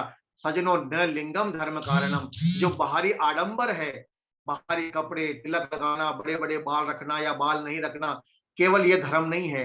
धर्म किसे कहते हैं? धर्म कहते हैं धारणात धर्म इत्याहु, जिन गुणों को जीवन में धारण किया जाए वही धर्म है। जैसे अब आप समझ लीजिए, जैसे सत्य बोलना ये धर्म है, जिस सिद्धांत पर किसी का विरोध न हो। अब आप देखिए, हिंदू कहता है गाय को मां माननी चाहिए, मुस्लिम कहता है गाय को खाना चाहिए, तो एक ही सिद्धांत है लेकिन दूसरा उसका विरोध कर रहा है, तो कहीं ना कहीं किसी न कहीं पर विरोध उसका हो गया। एक परंपरा यह कहती है कि रात को भोजन नहीं करना चाहिए, जैन परंपरा वाले कहते हैं कि सूर्यास्त के बाद भोजन मत करो, और वही मुसलमान जब रोजा रखते हैं तो सुबह सुबह भोजन कर लेते हैं, सूर्य अस्त है उस समय खाना खा लेते हैं। तो आप किसकी मानोगे? सूर्य अस्त वालों की मानोगे या सूर्य उदय वालों की मानोगे? बड़ा हमारे अंदर कंफ्यूज हो जाएगा भाई किसकी बात माने। ये कह रहा रात को खाओ, ये कहता है कि दिन में खा लो। तो ये धर्म के नाम पर हम लोग भटक जाते हैं। लेकिन जब हम कहते हैं कि सत्य बोलना चाहिए, सत्य बोलना धर्म है, अब आप बताइए कौन इसका विरोध करेगा? सब कहेंगे जी बिल्कुल सही बात है, सत्य बोलना चाहिए। तो इसका अर्थ धर्म क्या है? सच बोलना धर्म है, चोरी न करना धर्म है, किसी को दुख न देना धर्म है, मेहनत करना धर्म है, कर्तव्य का पालन करना धर्म है, माता पिता बड़ों की सेवा करना धर्म है, पशु पक्षियों की सेवा करना, प्रकृति की रक्षा करना, ये धर्म है। धर्म यानी हमारी ड्यूटी, हमारा कर्तव्य क्या है। और ध्यान रखिएगा हर व्यक्ति का धर्म भी अलग अलग होता है। आप कहेंगे धर्म अलग अलग कैसे होता है? मैं अध्यापक हूं, मेरा धर्म है बच्चों को पढ़ाना, बच्चों को शिक्षा देना, ये मेरा धर्म है। एक सैनिक है, बीएसएफ का जवान है, उसका धर्म है देश की रक्षा करना, और देश की रक्षा के लिए आतंकवादी आ जाए तो उसको तुरंत गोली मारना, उसको शत्रुओं को खत्म करना। वहां वो हिंसा कर रहा है, लेकिन वहां उसके लिए हिंसा भी धर्म है। लेकिन यदि वही काम मैं करता हूं तो वो हिंसा मेरे लिए अधर्म हो जाएगा। हिंसा करना, एक डॉक्टर के पास आप जाते हैं, डॉक्टर आपका पेट काट देता चाकू से, वो डॉक्टर का धर्म है। लेकिन यदि वही काम आप करेंगे या मैं करूंगा, पेट काट दूंगा किसी का, तो वो क्या हो जाएगा मेरे लिए? वह हिंसा हो जाएगी और वो अधर्म हो जाएगा। तो हर व्यक्ति का अपना अपना कर्तव्य अलग अलग है, इसलिए सबका धर्म भी अलग अलग है। इसलिए हम कहते हैं कि डॉक्टर को अपने धर्म का पालन करना चाहिए, अध्यापक को धर्म का पालन करना चाहिए, सैनिक को अपने धर्म का पालन करना चाहिए, व्यापारी को अपने धर्म का पालन करना चाहिए। हर व्यक्ति को जिसकी ड्यूटी अलग अलग है, वो अपने कर्तव्य का ईमानदारी से पालन करे, ये उसका धर्म है। सूर्य का धर्म है प्रकाश देना, सूर्य अपने धर्म को नहीं छोड़ता है। इसी प्रकार से मनुष्य का धर्म है मानवता, हम अपनी मानवता को न छोड़े, ये हमारा धर्म हो गया। तो सज्जनों, धर्म की बड़ी सुंदर परिभाषा है, लेकिन क्योंकि ये बहुत लंबा विषय है, अभी हमारे पास में 3 दिन का और समय बचा हुआ है, तो आगे आगामी समय में हम आपके सामने उपनिषद की जो बहुत गहरी गहरी बातें हैं और बहुत जीवन उपयोगी बातें हैं, उन पर भी हम आपके सामने चर्चा करेंगे।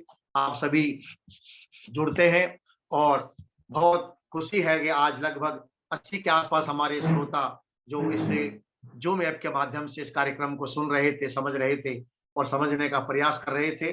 मैं ये नहीं कहूंगा कि आप हमारी बात को मान लें, बिल्कुल मत मानिए, केवल सुनिए, सुन करके विचार कीजिए और विचार करने के बाद में आपको अच्छा लगे, जो बातें अच्छी लगे उन्हें आप ग्रहण करें, और जो बातें लगे कि भाई कुछ मामला कंफ्यूजन में है, तो उसके लिए हमारा ये मंच पूरी तरह से खुला हुआ है, खुला मंच है। हम ये नहीं कहते आपको कि जो कह दिया सो अंतिम, बिल्कुल ऐसा नहीं है।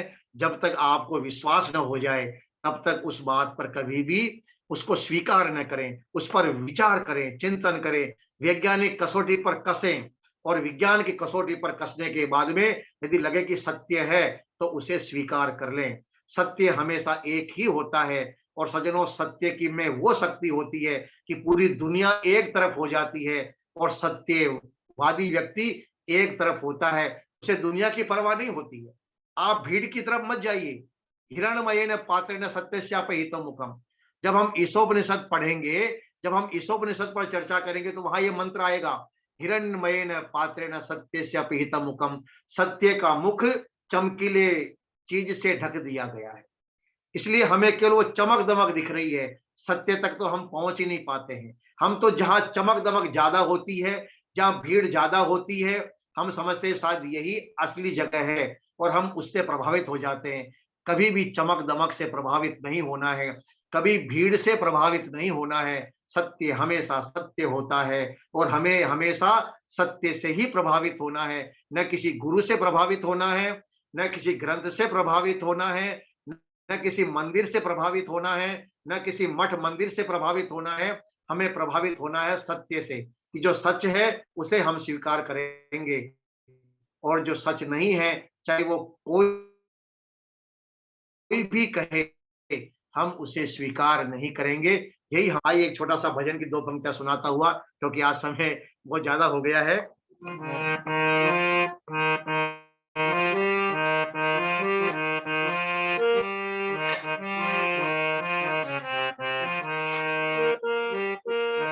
कर ले भला होगा भला, अंत भला है। कर ले भला होगा भला, अंत भला है। बस यही संसार में जीने की कला है। कर ले भला होगा भला, अंत भला है।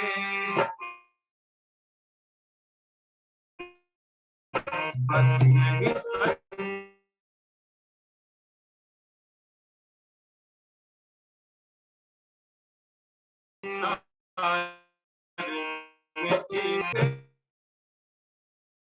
समझाओ जीवन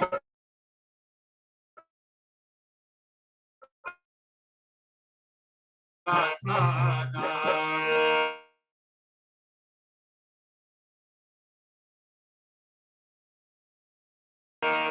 जिसमें दुनिया से वो चला है, भरी दुनिया से वो चला है। बस यही संसार में जीना है। कर ले भला होगा भला, अंत भला है। बस यही संसार में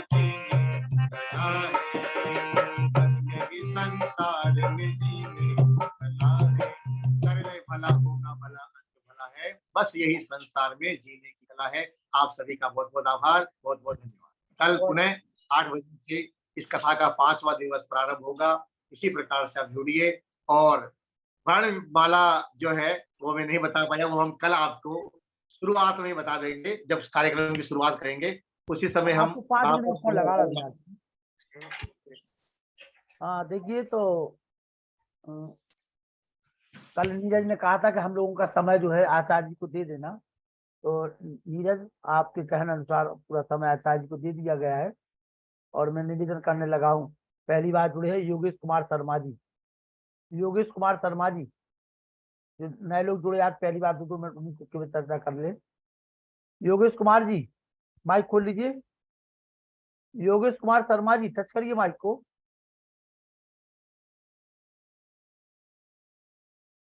योगेश जी, किसी के मन में कोई प्रश्न हो तो प्रश्न भी पूछ सकता है, प्रश्न के लिए पूरा समय, ताकि कोई शंका मन में ना रहे किसी की।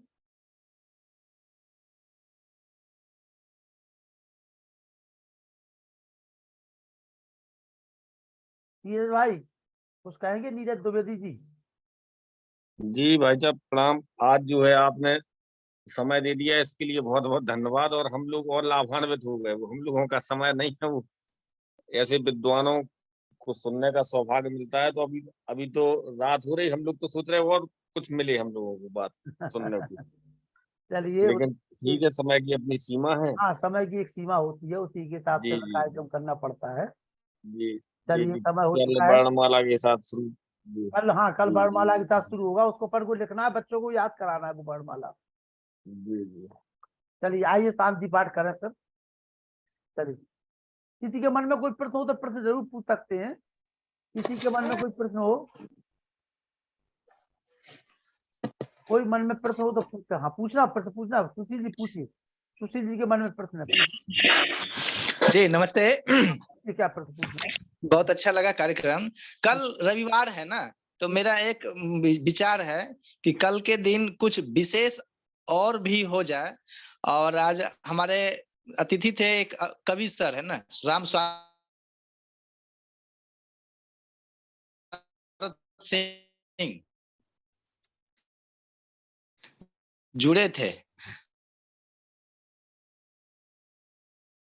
प्रीति जी आप आइए। प्रीति जी, अगर आपकी आवाज नहीं आ रही है हमें साफ।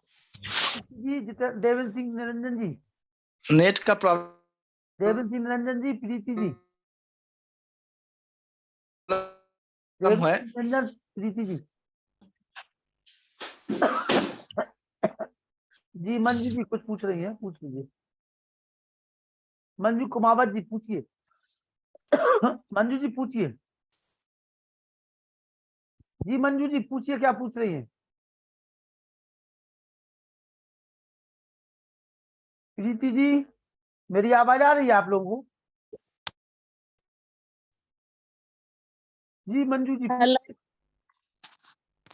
जी, सादर नमस्ते। हाँ हाँ बोलिए बोलिए बोलिए मंजू। आवाज नहीं आ रही है मेरी? आवाज आ रही है, जी बोलिए। हाँ बोलिए बोलिए। भवदेव जी से निवेदन करना चाह रही थी कि कल मकर संक्रांति का त्योहार हमारे समाज किशनगढ़ में मना रहे, तो संभव हो सके तो वो हमें भी अपना ज्ञान का अर्जन हमें करा सके, लाभान्वित कर सके ना चाह रही थी। पास में ही पड़ता है हमारा आर्य समाज। व्यक्तिगत फोन पे बात कर लिया करें आप इन सब चीजों के लिए, नंबर हम आपसे दे देंगे आपको। जी जी जी नहीं, नंबर तो है, ग्रुप में भी जुड़े हुए हैं वो। जी। हाँ तो बात कर लेना, आप उनसे बात कर लेना व्यक्तिगत रूप से। हाँ जी, जी जी जी। व्यक्तिगत रूप से बात। जी जी। हमने कहा कोई प्रश्न आपके मन में आ रहा है? चलिए, किसी के मन में कोई प्रश्न हो तो पूछ लीजिए। आइए शर्मा जी शांति पाठ करिए। चलिए आप सीधा।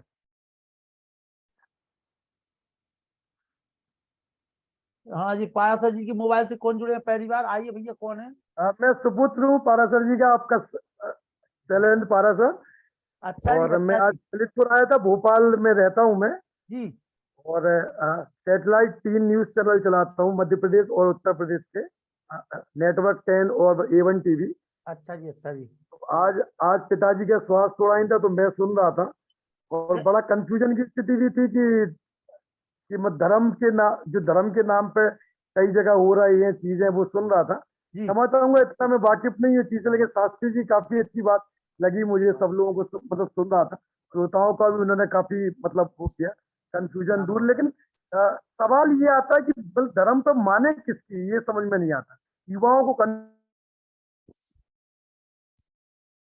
हो जाता है और खास तौर पे युवा ही इन चीजों को बढ़ावा देती है। क्या करना चाहिए, ये मतलब मन में जिज्ञासा आ रही है। क्योंकि हम लोग आज मेरे अंदर में 1170 रिपोर्टर के पूरे देश भर में टीम है, और मैं छोटा सा एक न्यूज चैनल चलाता हूँ, ये आपने देखे होंगे शायद अभी चैनल पे, ये मेरे चैनल है।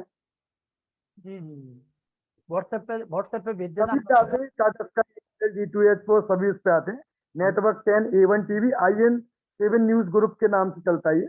जी तो जी हम लोग खास तौर पे अवेयर इसलिए भी होना चाहते हैं कि जैसे आज के दौर में एक पंडोकर सरकार, तमाम लोग चल रहे हैं, लेकिन इन लोगों को सच इसलिए मानना पड़ता है क्योंकि लोग भी इनकी तरफ जाते हैं। और हम लोग खास तौर पर चौथा स्तंभ है और देश के लिए चाहते हैं जहां जनता जाएगी मजबूरन हम लोगों को भी वहीं जाना पड़ता है। तो अगर समय हो तो जरूर जवाब दीजिएगा, नहीं तो कोई बात नहीं शैलन जी, बिल्कुल जो है आपने अपनी बात रखी है, अच्छी बात रखी है।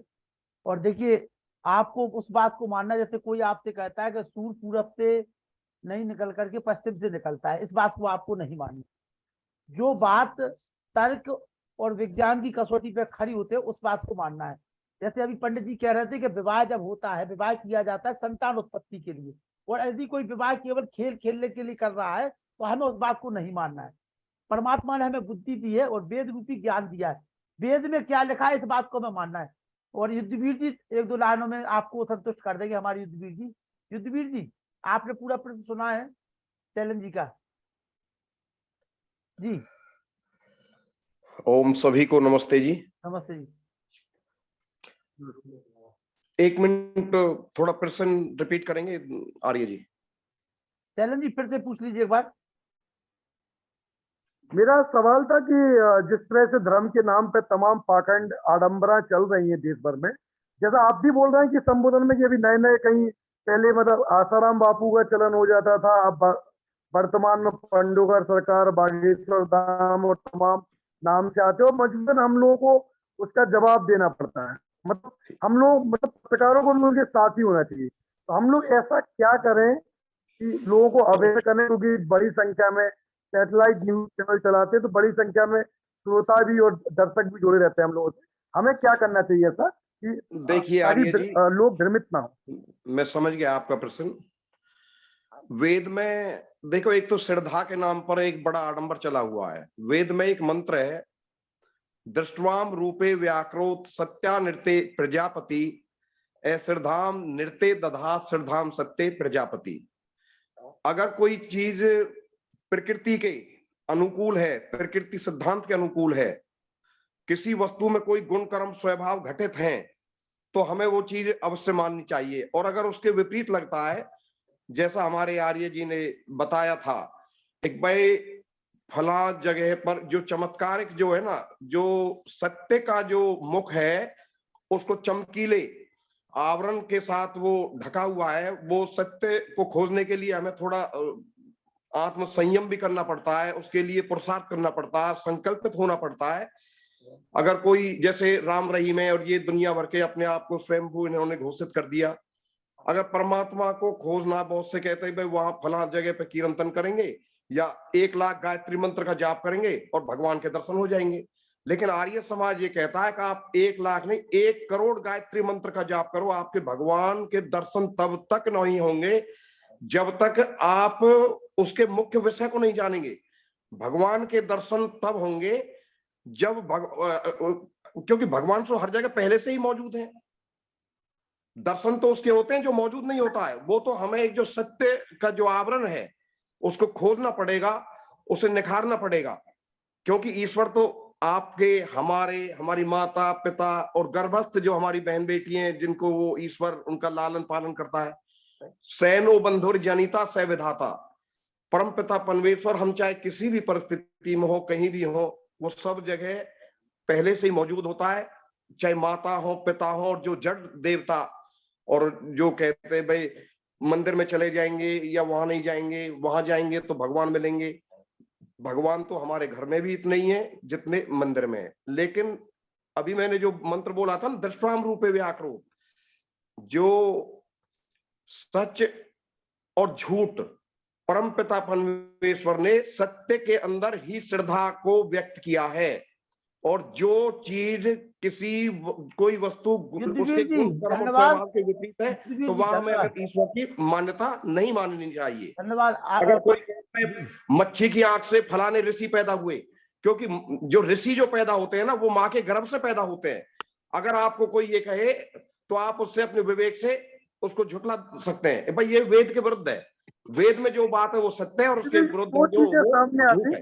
मनुष्य को नहीं पूजना चाहिए। तो राम जी ने भी जन्म लिया, श्री जी ने भी जन्म लिया। वेदों में जैसे ओरछा धाम है अपने पास में, मधुकर शाह ने, राजा ने, वो भी गए, मधुकर शाह मथुरा गए, और जो गणेश की देवी थी वो भी अयोध्या गई, उन्होंने भी मतलब श्री राम लला को लेके आई। तो ये तमाम चीजें वेदों की माने तो सच होगा, या मतलब अपनी माने। शैलन जी, चर्चा चूंकि लंबी चली जाएगी, पहले तो ये कि ना तो आपने वेद पढ़े हैं, केवल नाम सुना है आपने, ठीक है ना?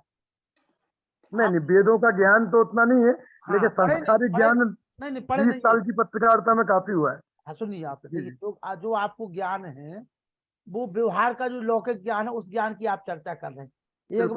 एक बार आप सत्यार्थ प्रकाश को पढ़ लीजिए, एक बार आप उपनिषद दर्शन को पढ़ लीजिए, फिर किसी विषय पे चर्चा करोगे तो बात आएगी। आप जिस बात को यहाँ के हमारे विद्वान कहेंगे वो आपको इसलिए समझ में नहीं आई क्योंकि वो आपने सुनी नहीं है, तो आपको फिर वो नागवार गुजरेगी, वो मजा नहीं आएगा। बहस तब होती है कि बिल्कुल सही बात है, बिल्कुल सही कह रहे हैं। आधा ज्ञान बड़ा ही घातक होता है, और चूंकि मैंने आधा ज्ञान लिया पहले आपके उसमें ज्वाइन हो गए, क्षमा चाहूंगा उसके लिए आप लोगों का समय। शैलन जी, आप लगातार सुनिए उसको, 2 दिन और अभी बचे हुए हैं आचार्य जी को, 2 दिन और सुन लीजिए, और इसके बाद फिर सुनने के बाद जो आपने सुना है तो उस पर प्रश्न रखिए आप। मैं पिताजी से कई बार बोल चुका था, लिंक मुझे फॉरवर्ड कीजिए, लेकिन इसमें केवल होस्ट के पास राइट होता था लिंक का। आप मुझे भी इनवाइट कीजिएगा, मैं भी जुड़ूंगा, क्योंकि मैं देश को अपने डिबेट के माध्यम से। आप अपना नंबर दीजिए हमारे लिए, क्योंकि देखिए जी 700 700 777 6457 6457। ठीक है, हमने आपका नंबर रख लिया है शैलन जी, हम आपको बराबर में लिंक भेजेंगे। और मैं चूंकि सुनूंगा, फिर उसके बाद 5 दिन बाद आपसे संपर्क। मेरा आशा केवल आपसे यही है, वो करना पड़ता है। मैं चाहता हूँ कि जिस तरह आचार्य भवदेव जी ने आपसे चर्चा की थी, मैं भी चाहता हूँ कि उनकी बात पूरे देश तक उनकी बात पहुंचे, चंद दर्जनों लोगों तक नहीं पहुंचे। और चूंकि सैटेलाइट चैनल जो हमारा 26 देशों में चलता है, सभी जगह हिंदी भाषी रोज आर्य समाज का नाम। जगदीश जी, आपने कभी महर्षि दयानंद सरस्वती का नाम सुना? हाँ, जरूर सुना है। मैं सरस्वती शिशु मंदिर से पढ़ा हूँ। नहीं, महर्षि दयानंद सरस्वती का नाम सुना आपने? महर्षि दयानंद सरस्वती नहीं, मुझे सलाह दधीची बोला। हाँ, मैंने महर्षि दयानंद सरस्वती। नहीं, इतना वेद नहीं पढ़ा मैं। कोई बात नहीं, सामने एक चित्र दिखाई दे रहा आपको? जी, ये महर्षि दयानंद सरस्वती जी हैं, और इन्होंने ब्राह्मण कुल में जन्म लिया था। ये भी पंडित जी हैं। अच्छा। हाँ, और पंडित जी होने के बाद भी इन्होंने, जब ब्राह्मणों ने इनसे पूछा कि महाराज जी आप कह रहे हैं कि शुद्ध भी वेद पढ़ें, बोले शुद्ध वेद पढ़ेंगे तो हम क्या करेंगे? तो पता इन्होंने क्या कहा था? पता आपको? नहीं। इन्होंने कहा था कि तुम कुएं में डूब मरो। क्या कहा?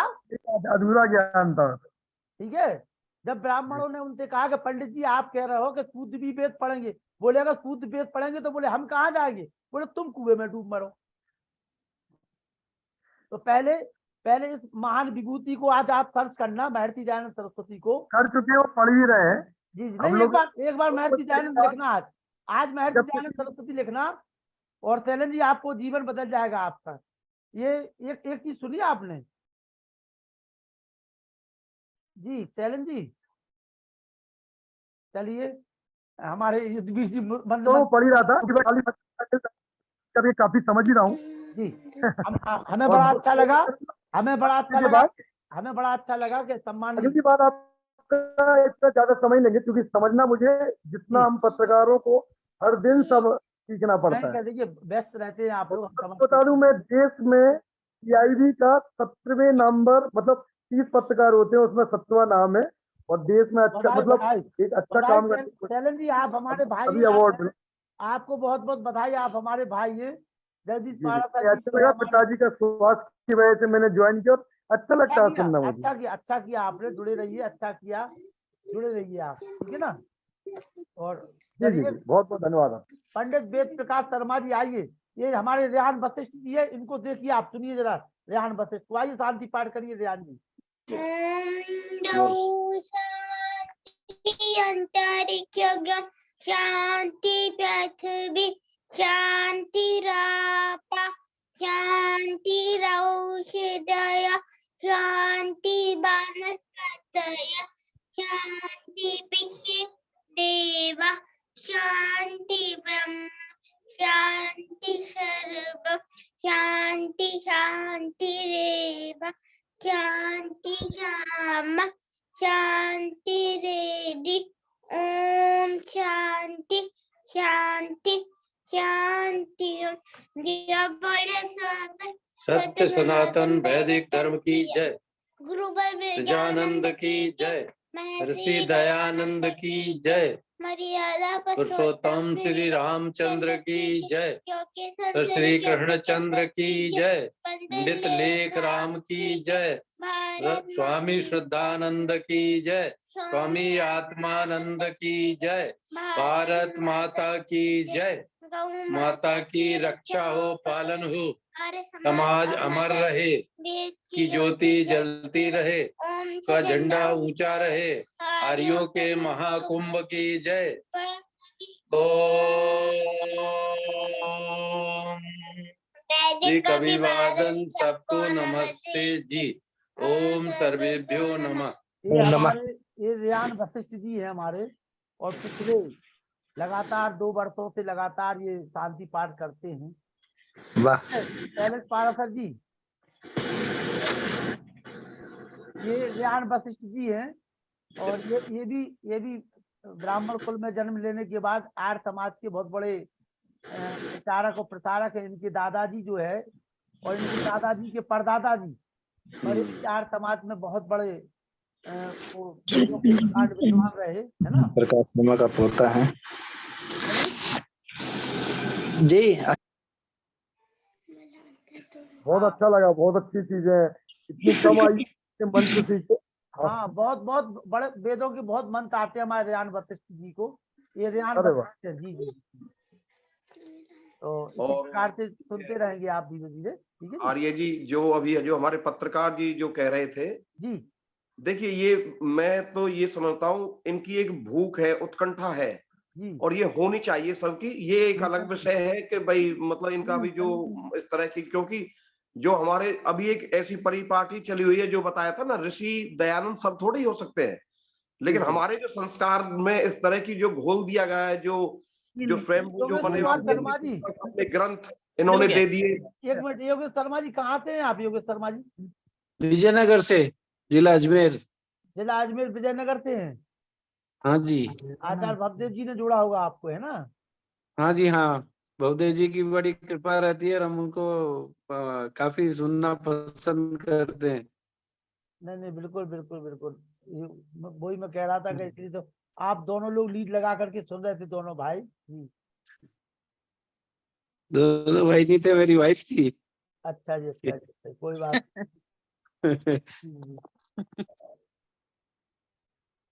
चलो ठीक है साहब, आनंद लिया, आप कर लेंगे बाकी बिल्कुल, आनंद। कल भी आनंद लीजिए जी। आचार्य जी, आचार्य जी जी, हाँ सुशील जी बोलिए। कल भी समय मिलेगा मुझे क्या? अरे आपको पर डे समय मिलेगा भैया भजन बोलने का। हम तो चाहते हैं हमारे युवा आगे आए। जी जी, धन्यवाद। एक मौका दीजिए हम लोगों को। शैलेश जी, आप भी भजन बोलेंगे? जी, मैं ये चाहता हूँ कि हम लोग युवा जो भक्ति से दूर है, अडम्बनाओं के इतने पाखंड से मतलब होने के चलते दूर हो गए, अब बस संस्कारिक जो बोलते हैं, कई चीजों को नहीं मानते। हम ये मानते हैं कि आपसे ही जो मेहनत है वो युवाओं पे अगर ज्यादा होगी ना, तो वो चीज ये मान के चलिए कि सबको संदेश मिलेगा। हम लोगों के नहीं, पास बिल्कुल अरे नहीं ज्ञान की शैलेंद्र काफी कमी जी, है। आप देखिए सुशील कुमार जी को आज मौका दिया, प्रीति जी जो अभी हमारी युवा शिक्षिका ने भी, प्रीति जी आप माइक खोल दीजिए। प्रीति जी ने भी भजन गाया था कल 2 दिन से जुड़ी है अभी। हम तो सारे जो नए लोग हैं, यूथ हैं, उनको आप जरूर मौका देते कि वो आगे आए।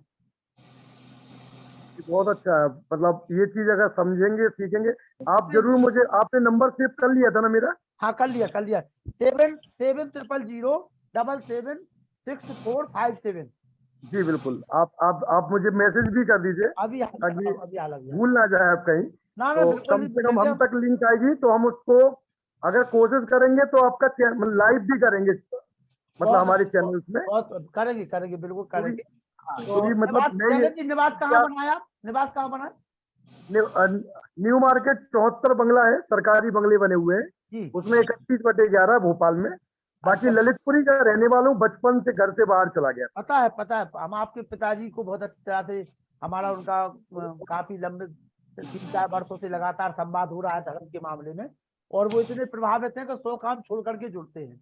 ठीक है ना? सबसे पहले न्यूज पिताजी की लगाई थी जब पत्रकारिता की कोर्स की यात्रा शुरुआत की, तो इतनी जिज्ञासा है अंदर, चीजें भी अच्छी रहती है और बहुत कोशिश होती है समाज को अवेयर करने के लिए। चलिए शैलेंद्र जी मिलते हैं, कल मुलाकात करते हैं। इतना लखनलाल जी, जी इतनी जल्दी स्वामी श्रद्धानंद जी ने भी स्वीकार नहीं किया था ऋषि की बात को, जितनी जल्दी पत्रकार जी कर रहे हैं। एक भाई हम आडंबर के बहुत नजदीक है, चलिए बिल्कुल सही बोल रहे हैं, बिल्कुल सही कह रहे हैं ऋषि सब।